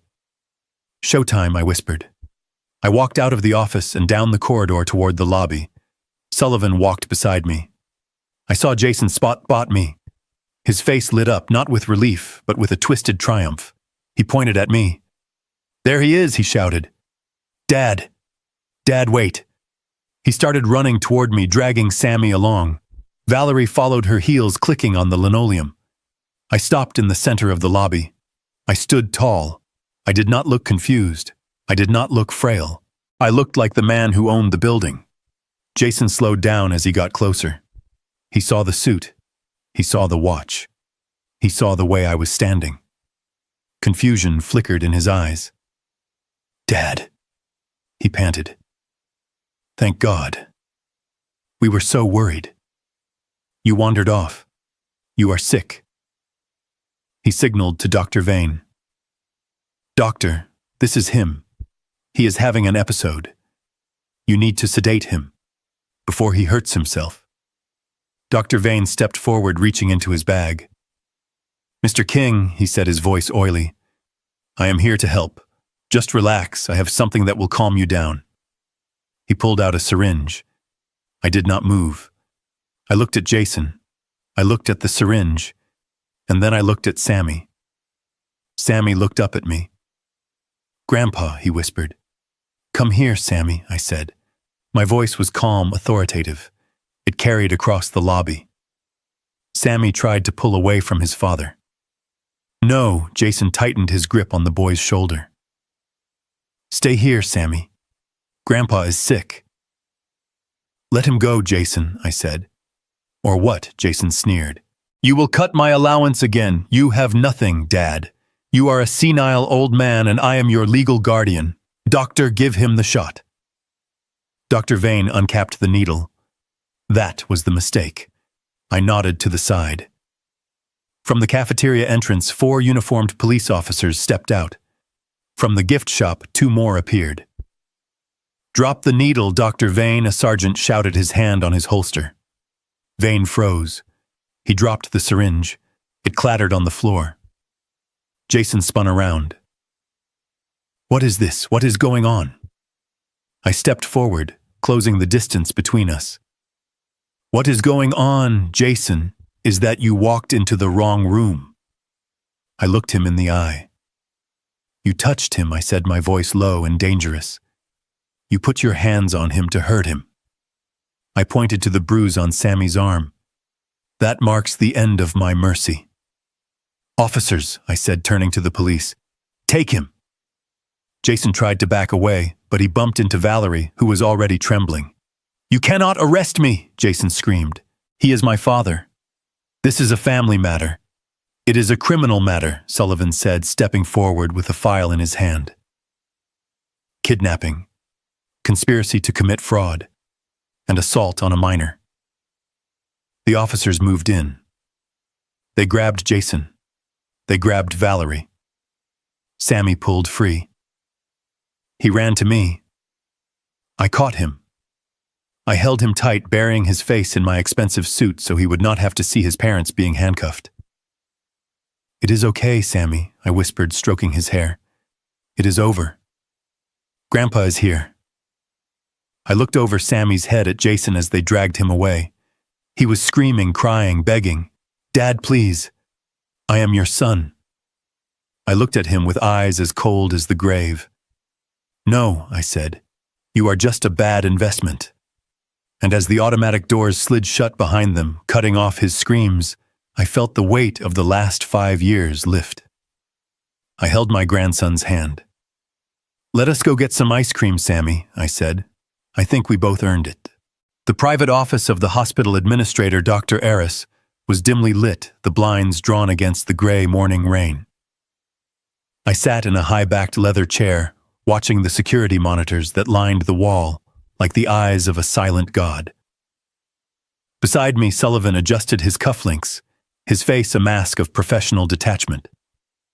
We were the spiders sitting in the center of the web, waiting for the vibration of the thread. It was time to make the call. Sullivan picked up a burner phone. He dialed the number for Russo, the disgraced private investigator Jason had hired in his desperation. I signaled for silence, though the room was already quiet enough to hear a pin drop.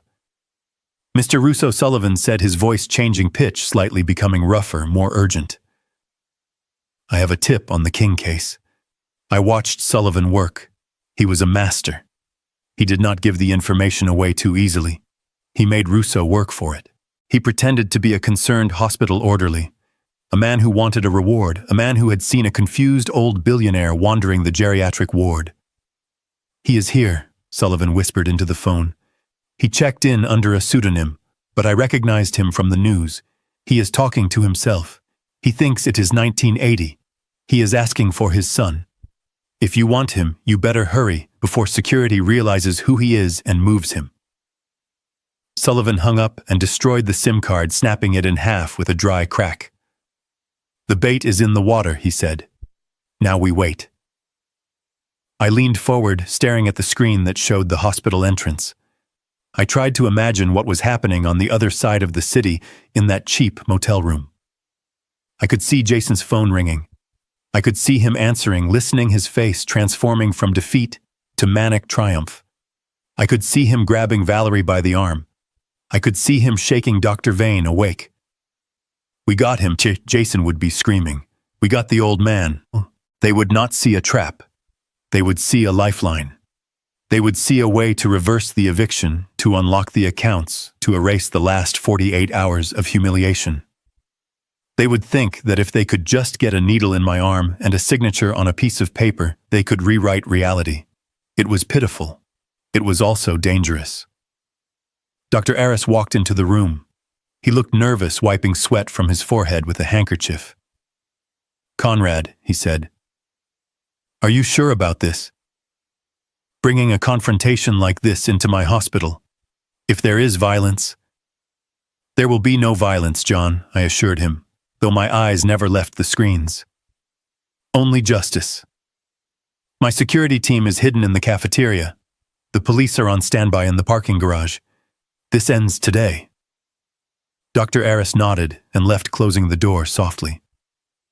20 minutes passed, then 30, and then I saw it. A battered rental sedan careened into the drop-off zone, ignoring the signs for ambulances only. It screeched to a halt half on the curb. Here we go, I whispered. The driver's door flew open. Jason stepped out. He looked like a man possessed. His expensive suit was wrinkled and stained from sleeping in it. His tie was loose, his hair wild. He looked like a junkie looking for a fix, but the fix he needed was power.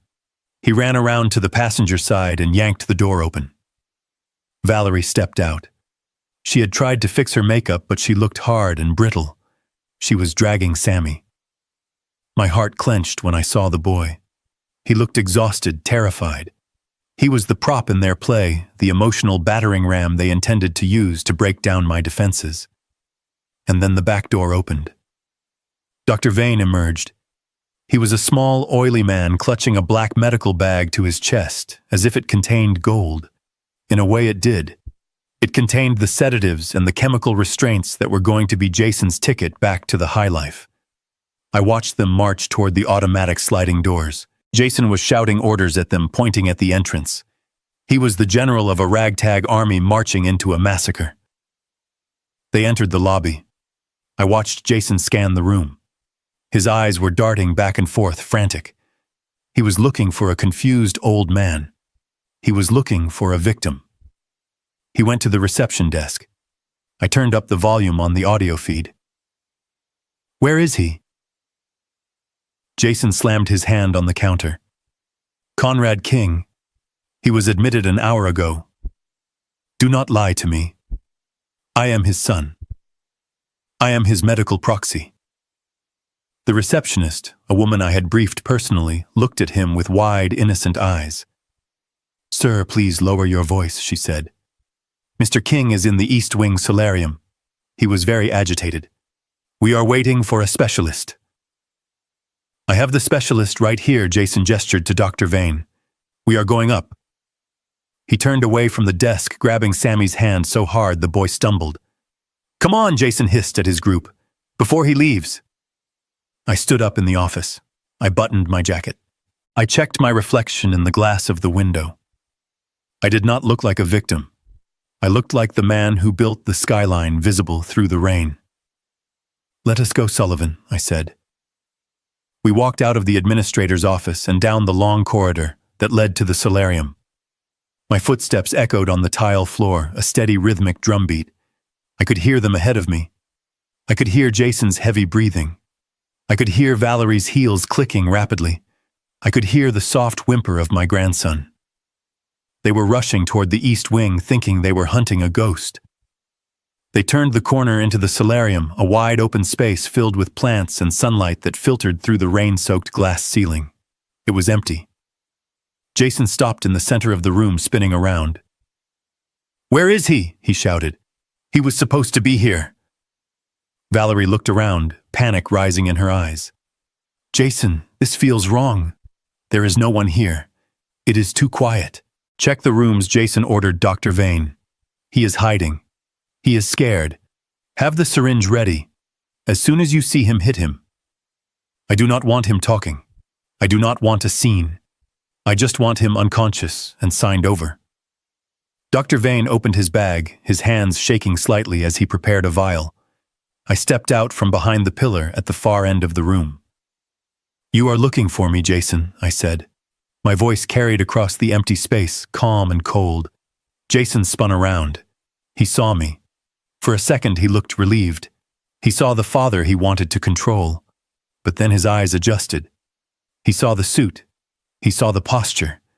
He saw that I was not cowering in a corner, confused and senile. I was standing center stage, waiting for him. "Dad," he breathed. "Thank God." He started to move toward me, putting on the mask of the concerned son. "Dad, you had us so worried. You wandered off. You are not well." He gestured behind his back to Dr. Vane, signaling him to flank me. "Just stay there, Dad," Jason said, his voice taking on a soothing, predatory tone. "We are here to help. We brought a doctor. He is going to give you something to make you feel better. Then we can go home. We can sign the papers and everything will be back to normal." He took another step. I did not move. I just looked at him. I looked at the son I had raised, the boy I had loved, and I saw nothing but a stranger who would sell my soul for a bank transfer. "You brought a doctor," I said, my eyes flicking to Vane, who was creeping closer, the syringe hidden in his palm. "Or did you bring an executioner?" Jason faltered. "What?" "No, Dad. You are confused. This is for your own good." I smiled. It was not a nice smile. "My own good," I repeated. "Like the nursing home was for my own good. Like stealing my money was for my own good." Jason froze. His face went slack. "How do you know about that?" he whispered. "Because I know everything, Jason," I said. "I know about the credit cards. I know about the offshore accounts. I know about the plan to drug me." I took a step forward. "And I know you pinched my grandson to make him cry for a video." Jason's eyes went wide. He realized then that the trap had not just sprung, it had crushed him. He looked at the exits. He looked at me. And then he made the worst decision of his life. "Do it," he screamed at Dr. Vane. "Do it now! Stick him!"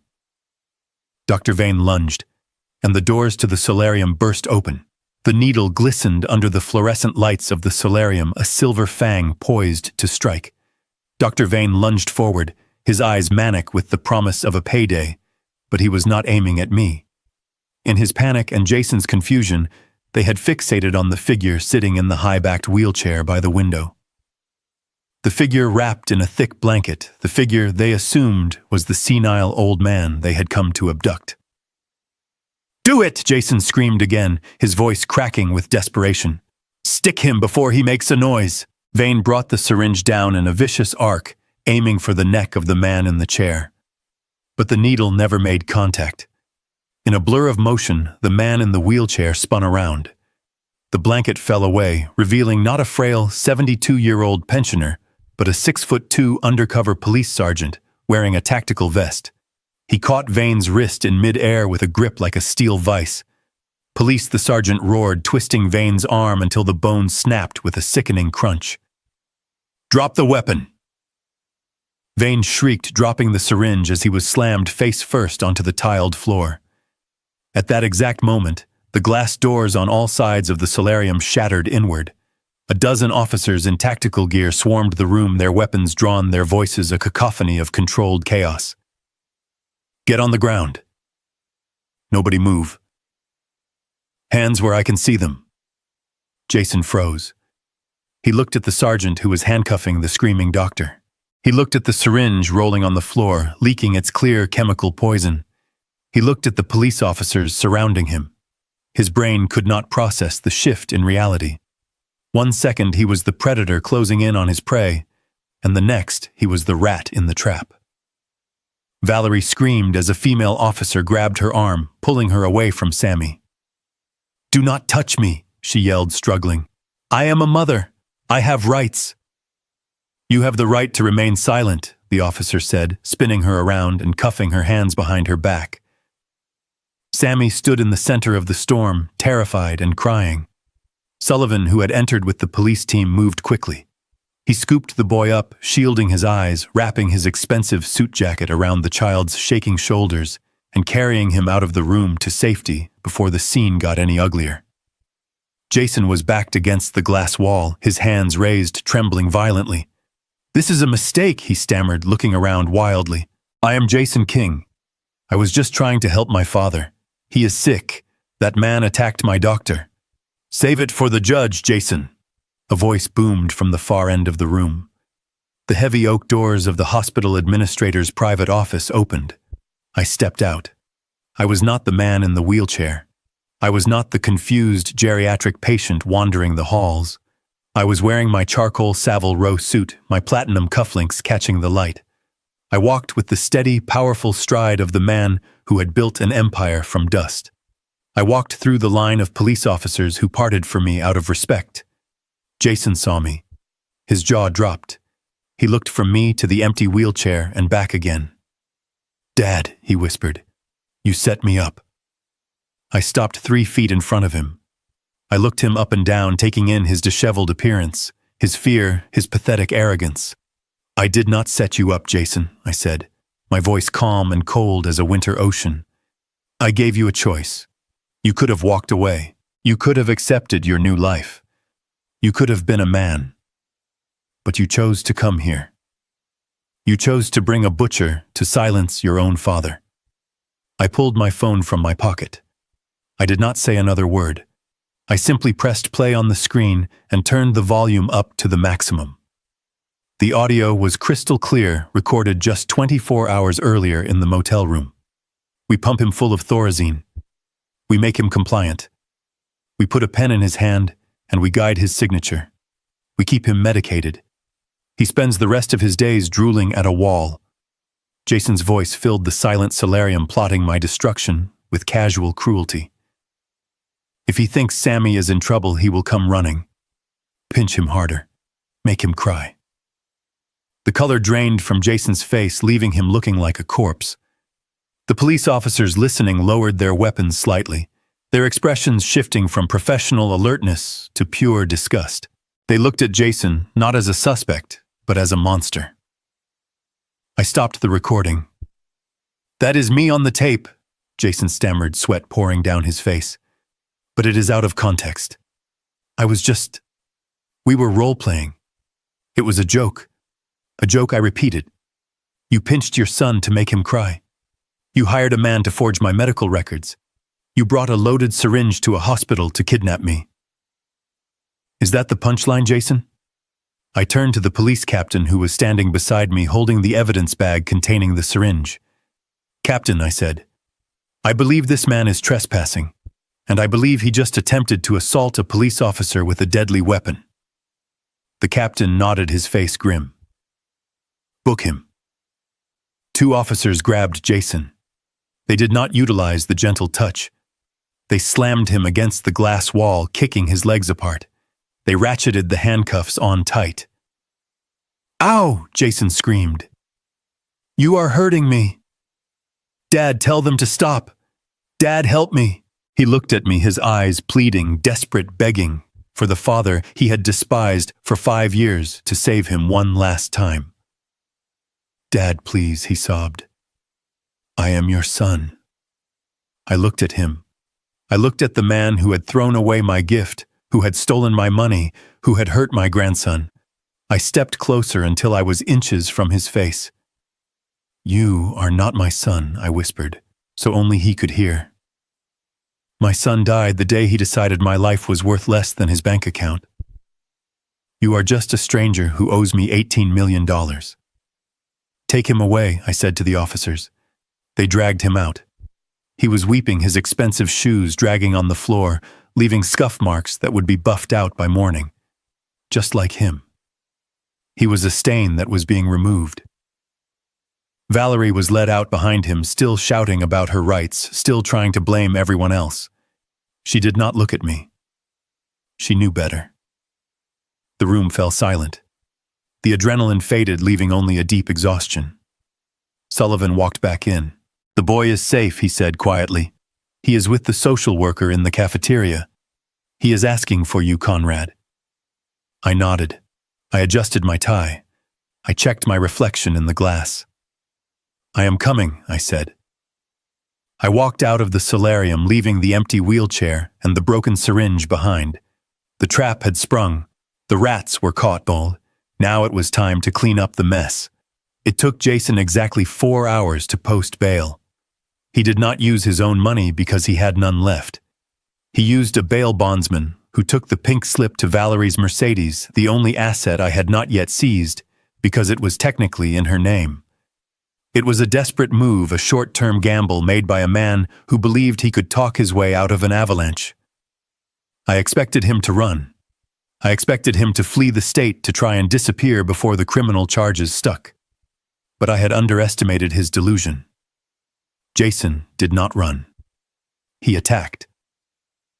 At 8 o'clock the next morning, I was served with an emergency injunction. Jason was suing me. The audacity was breathtaking. The filing claimed that I, Conrad King, had unlawfully seized assets belonging to the acting CEO, that I was suffering from acute paranoia and dementia, and that my actions constituted a breach of fiduciary duty. He was not just defending himself.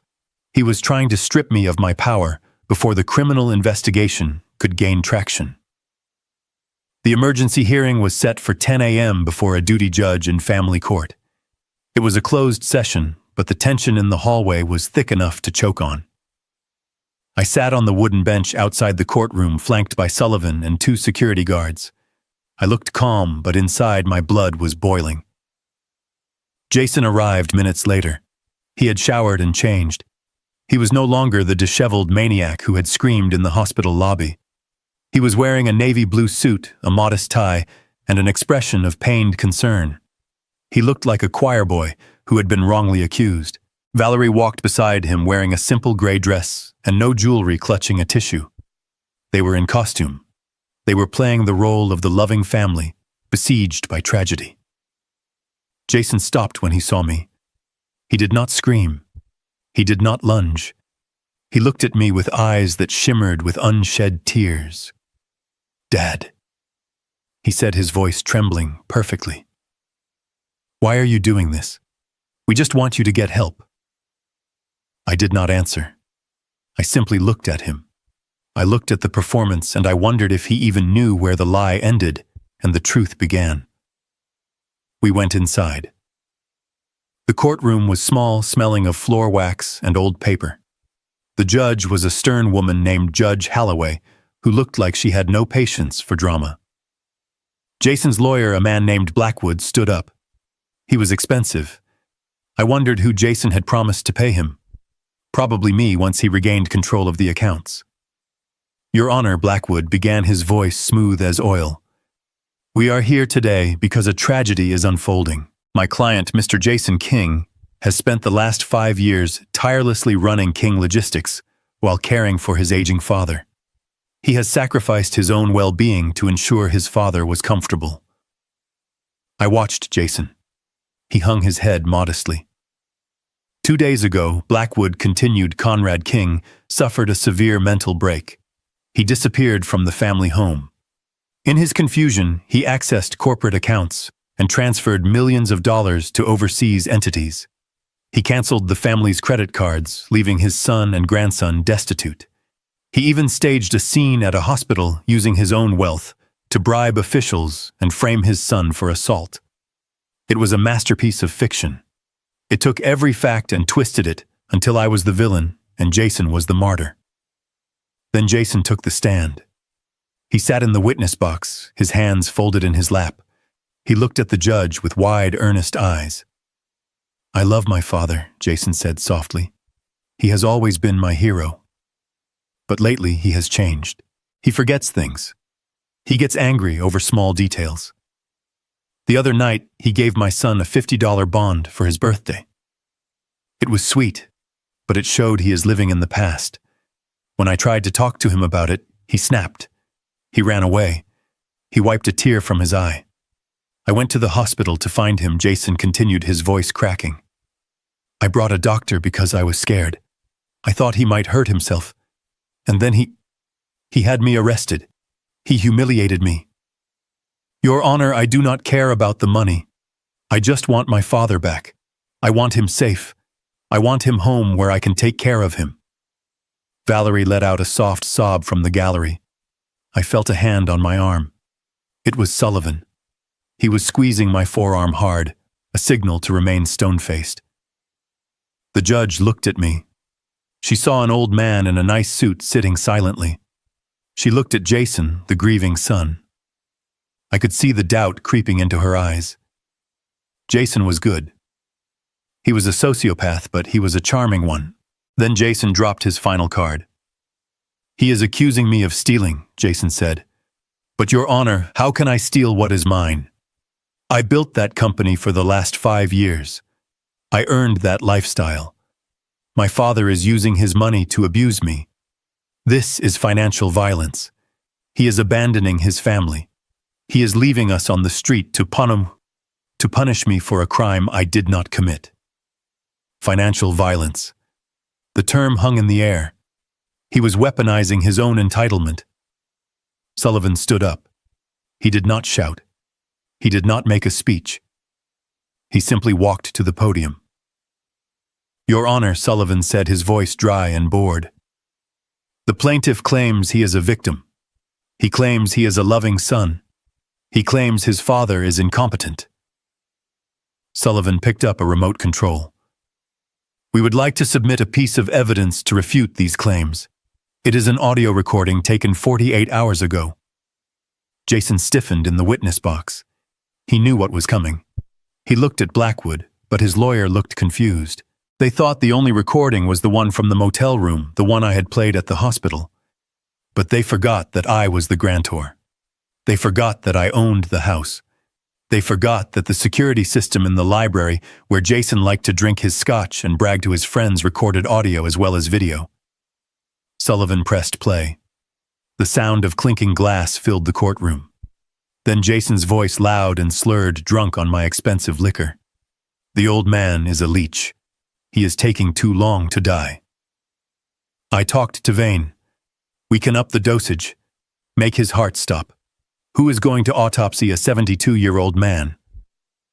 We just need to make it look natural." The silence in the courtroom was absolute. It was heavier than the silence in the basement.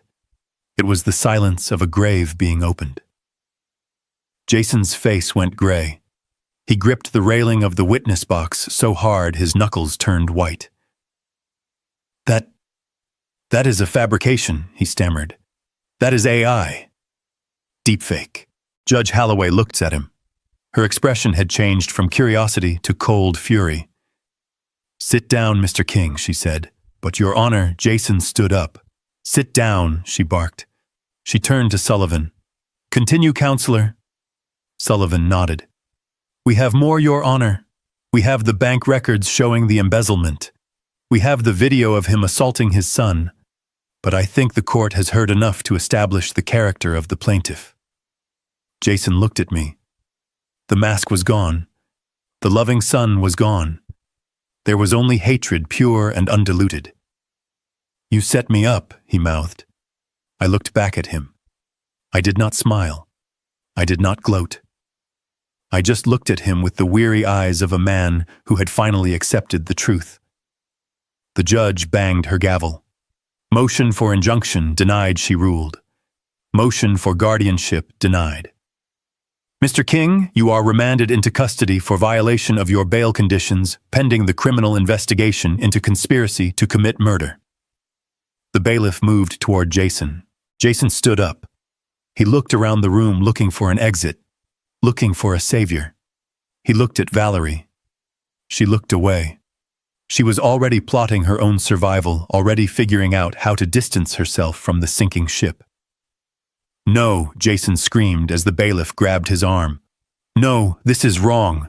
I am the victim. He is the monster." He pointed at me. "He is not even my father." Jason shrieked, his mind snapping under the pressure of the collapse. "He hates me because I am better than him." The words echoed in the room. "He is not even my father." He meant it as an insult. He meant it metaphorically. But as I watched them drag him away, kicking and screaming, I reached into my pocket and touched the folded piece of paper Sullivan had given me that morning. The paper I had been saving for the final blow. He was right. I was not his father. And it was time for him to know why. "Wait," I said, my voice cutting through the chaos of the courtroom like a gavel strike. The bailiffs paused, their grip still tight on Jason's arms. Judge Holloway looked at me over her spectacles. The room went silent. The only sound was Jason's ragged breathing. He looked at me with wild eyes, his hair plastered to his forehead with sweat. He had just screamed that I was not his father. He had meant it to hurt me. He had meant it to distance himself from the monster he thought I was. I reached into the inside pocket of my jacket. I did not pull out a weapon. I pulled out a sealed envelope. It was old. The edges were yellowed with age, the paper brittle. It had been sealed with wax 40 years ago, and it had never been opened. Sullivan handed me a letter opener. "Your Honor," I said, stepping forward. "The plaintiff has made a statement. He claims I am not his father. I would like to enter a final piece of evidence into the record. It is a document that has been in my private safe since 1984. I slit the envelope open. The sound was loud in the quiet room. I pulled out a single sheet of paper. It was a paternity test report from a lab that no longer existed, signed by a doctor who was long dead. I walked over to Jason. The bailiffs stepped back slightly, allowing me into his personal space. "Read it, Jason," I said, holding the paper up. Jason looked at the paper. His eyes scanned the lines. He blinked. He shook his head. He read it again. "Probability of paternity 0%. The blood drained from his face so fast, I thought he was going to faint. He looked up at me, his mouth opening and closing without sound. "I do not understand," he whispered. "Mom." Mom said, "Your mother was a wonderful woman," I said, my voice softening just a fraction for the memory of Catherine. "But she was human. She made a mistake 40 years ago. She had an affair, Jason, with a tennis instructor in the Hamptons. When she found out she was pregnant, she was terrified. She told me the truth on her deathbed." I turned to the judge. "Your Honor," I addressed the court. "When my wife died, I made a promise.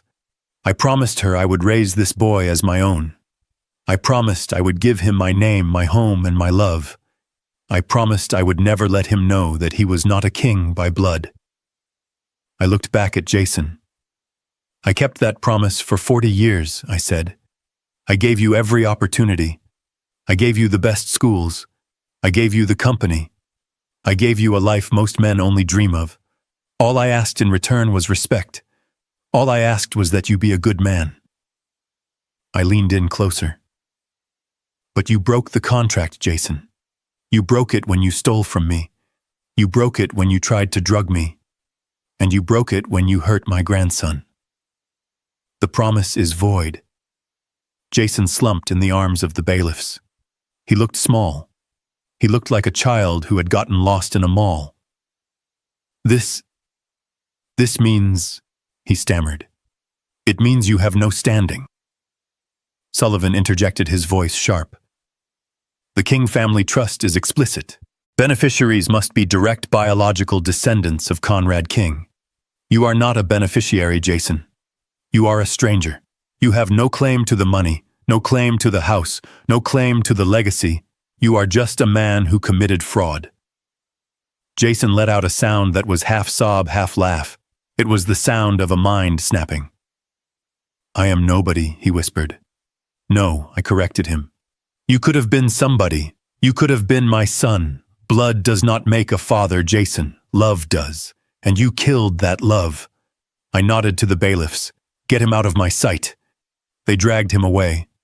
He did not fight this time. He went limp, his feet dragging on the floor. He stared at the ceiling, his eyes empty. He had lost his fortune, his freedom, and now his identity. He was a hollow shell. But I was not done. I turned my attention to the gallery where Valerie was sitting. She had been trying to make herself invisible, shrinking into the wooden bench. When Jason was dragged out, she stood up quickly, smoothing her skirt. She looked at me, then at Sullivan, then at the door. She was calculating. She was running the numbers. Mr. King, she said, her voice trembling but gaining strength. Conrad, I did not know about the DNA, about any of it. Sit down, Valerie, I said. She froze. I am not finished, I said. Sullivan stepped forward, opening a new file. This one was thick. It was the forensic accounting report. We are moving for an immediate indictment on embezzlement charges, Sullivan announced to the room. During his tenure as CEO, Jason King misappropriated $5 million of company funds. He purchased 3 Ferraris, which he listed as office equipment. He spent $2 million on private jets for personal vacations listed as site inspections. And he spent another $1 million on escorts and high-stakes poker games listed as consulting fees. Valerie gasped.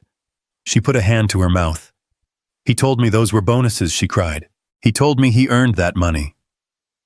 Ignorance is not a defense, Mrs. King, Sullivan said. You spent the money too. The handbags, the jewelry, the spa trips. You are a co-conspirator. Valerie's eyes darted around the room. She saw the judge watching her. She saw the stenographer typing every word. She saw the walls closing in. I will testify, she blurted out. The room went quiet again. I will testify against him, she said, her voice rising in pitch. I will tell you everything. I will tell you about the plan to drug you. I will tell you about the forgery. I will give you the dates, the times, everything. Just keep me out of prison. I have a son. I have Sammy. I need to be there for Sammy. I looked at her. I looked at the woman who had stood by while my son pinched my grandson. I looked at the woman who had called me a useless old man. She was trying to trade my son's life for her freedom. It was predictable. It was disgusting. You want to make a deal? I asked. Yes. Valerie nodded frantically, walking toward the railing. I am a victim here, Conrad. He manipulated me. He forced me. I am a good mother. Sammy needs me. Sullivan looked at me. He waited for my signal. I pulled the remote control from my pocket again. You are right, Valerie, I said. We should talk about Sammy.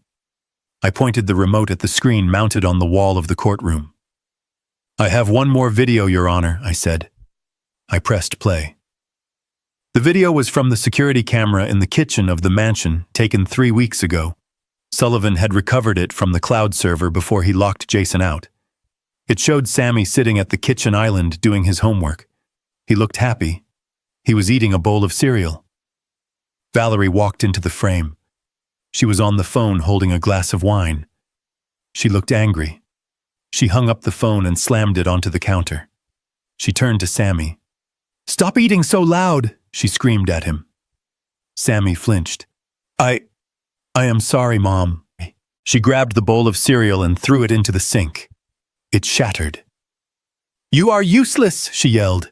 Just like your grandfather. Always eating, always taking up space. Why can't you be perfect? Why do you have to be so stupid? Sammy started to cry. Stop crying, Valerie hissed. She grabbed his face, squeezing his cheeks with her long, manicured nails. If you cry, I will give you something to cry about. You ruin everything. I wish I never had you. The video ended. The courtroom was silent. Judge Holloway looked physically ill. She looked at Valerie with a mixture of horror and fury. Valerie was shaking her head. That was a bad day. I was stressed. I didn't mean it. You told a 10-year-old boy you wished he was never born. I said, my voice shaking with rage. You terrorized him. You bullied him. And when Jason pinched him to make him cry for that video, you held the camera. I turned to the judge. Your Honor, I am petitioning for full and immediate custody of Samuel King. Both parents have demonstrated a pattern of abuse, neglect, and criminal behavior. They are unfit. Judge Holloway did not hesitate. She slammed her gavel down so hard it cracked the wood. Petition granted, she ruled. Emergency custody is awarded to Conrad King, effective immediately. The mother is to be remanded into custody pending charges of child abuse and conspiracy. Bail is denied. No, Valerie screamed as the bailiff moved toward her. You can't take him. He is my son. He is my grandson, I said. And you will never hurt him again. They handcuffed her. She fought, screaming, cursing, spitting. She looked at me with eyes full of venom. I hope you die, old man, she shrieked. I hope you die alone. I watched them drag her out. I am not alone, I said to the empty air. I have Sammy. I walked out of the courtroom. Sullivan packed up his files. It is over, Conrad, he said. Yes, I said. It is over. I walked out into the hallway. Sammy was sitting on a bench next to a social worker. He was playing with a small toy car. He looked up when he saw me. Grandpa, he said. I knelt down. My knees popped, but I didn't care. I opened my arms. Sammy ran to me. He buried his face in my neck. He smelled like rain and childhood. Are they coming back? He asked, his voice muffled against my shoulder. No, Sammy, I whispered, holding him tight. They are not coming back. You are safe now. Where are we going? He asked, looking up at me with those big, trusting eyes. We are going to see a boat, I said. A very big boat. I stood up, holding his hand. I looked at Sullivan. Prepare the jet, I said. We are going to the island. Sullivan nodded. And the bond, I reached into my pocket. I pulled out the $50 bond. It was now encased in a simple gold frame I had commissioned that morning. I handed it to Sammy. This is yours, I said. Sammy looked at it. Is it worth $50, Grandpa? I smiled. It is worth everything, Sammy, because it cost me a fortune to save it. And it taught us the most important lesson of all. That the value is not in the number on the paper, I said, walking him toward the exit. The value is in how you earn it, and how you keep it. We walked out into the sunlight. The rain had stopped. The city, washed clean, looked bright and new. I left the courthouse without looking back. I left my son in a cell. I left my daughter-in-law in a holding pen. I left the toxicity, the greed, and the lies behind. 2 days later, we stood on the deck of the Liberty, my new yacht anchored off the coast of a private island in the Caribbean. The water was turquoise, the sand white. Sammy was fishing off the side, laughing as he reeled in a small snapper. I sat in a deck chair watching him. I had lost a son, but I had saved a grandson. It was a heavy price, but I would pay it again in a heartbeat. I took a sip of iced tea. My phone buzzed. It was a text from Sullivan. Sentencing set for next month. They are both looking at 15 years minimum. Jason is asking for a meeting. I typed a reply. Request denied. I put the phone away. I watched Sammy release the fish back into the water. Let him go, Grandpa Sammy shouted. He wants to be free. Yes, Sammy, I said, closing my eyes and feeling the sun on my face. We all want to be free. And for the first time in 5 years, I finally was. Throughout my life, I believed that building an empire was my greatest achievement. I was wrong. Wealth is nothing but a magnifying glass. It reveals who you truly are. For Jason and Valerie, it amplified their greed and cruelty. For me, it became the sword I needed to sever the ties that were strangling my family. I learned that blood does not define loyalty, and DNA does not guarantee love.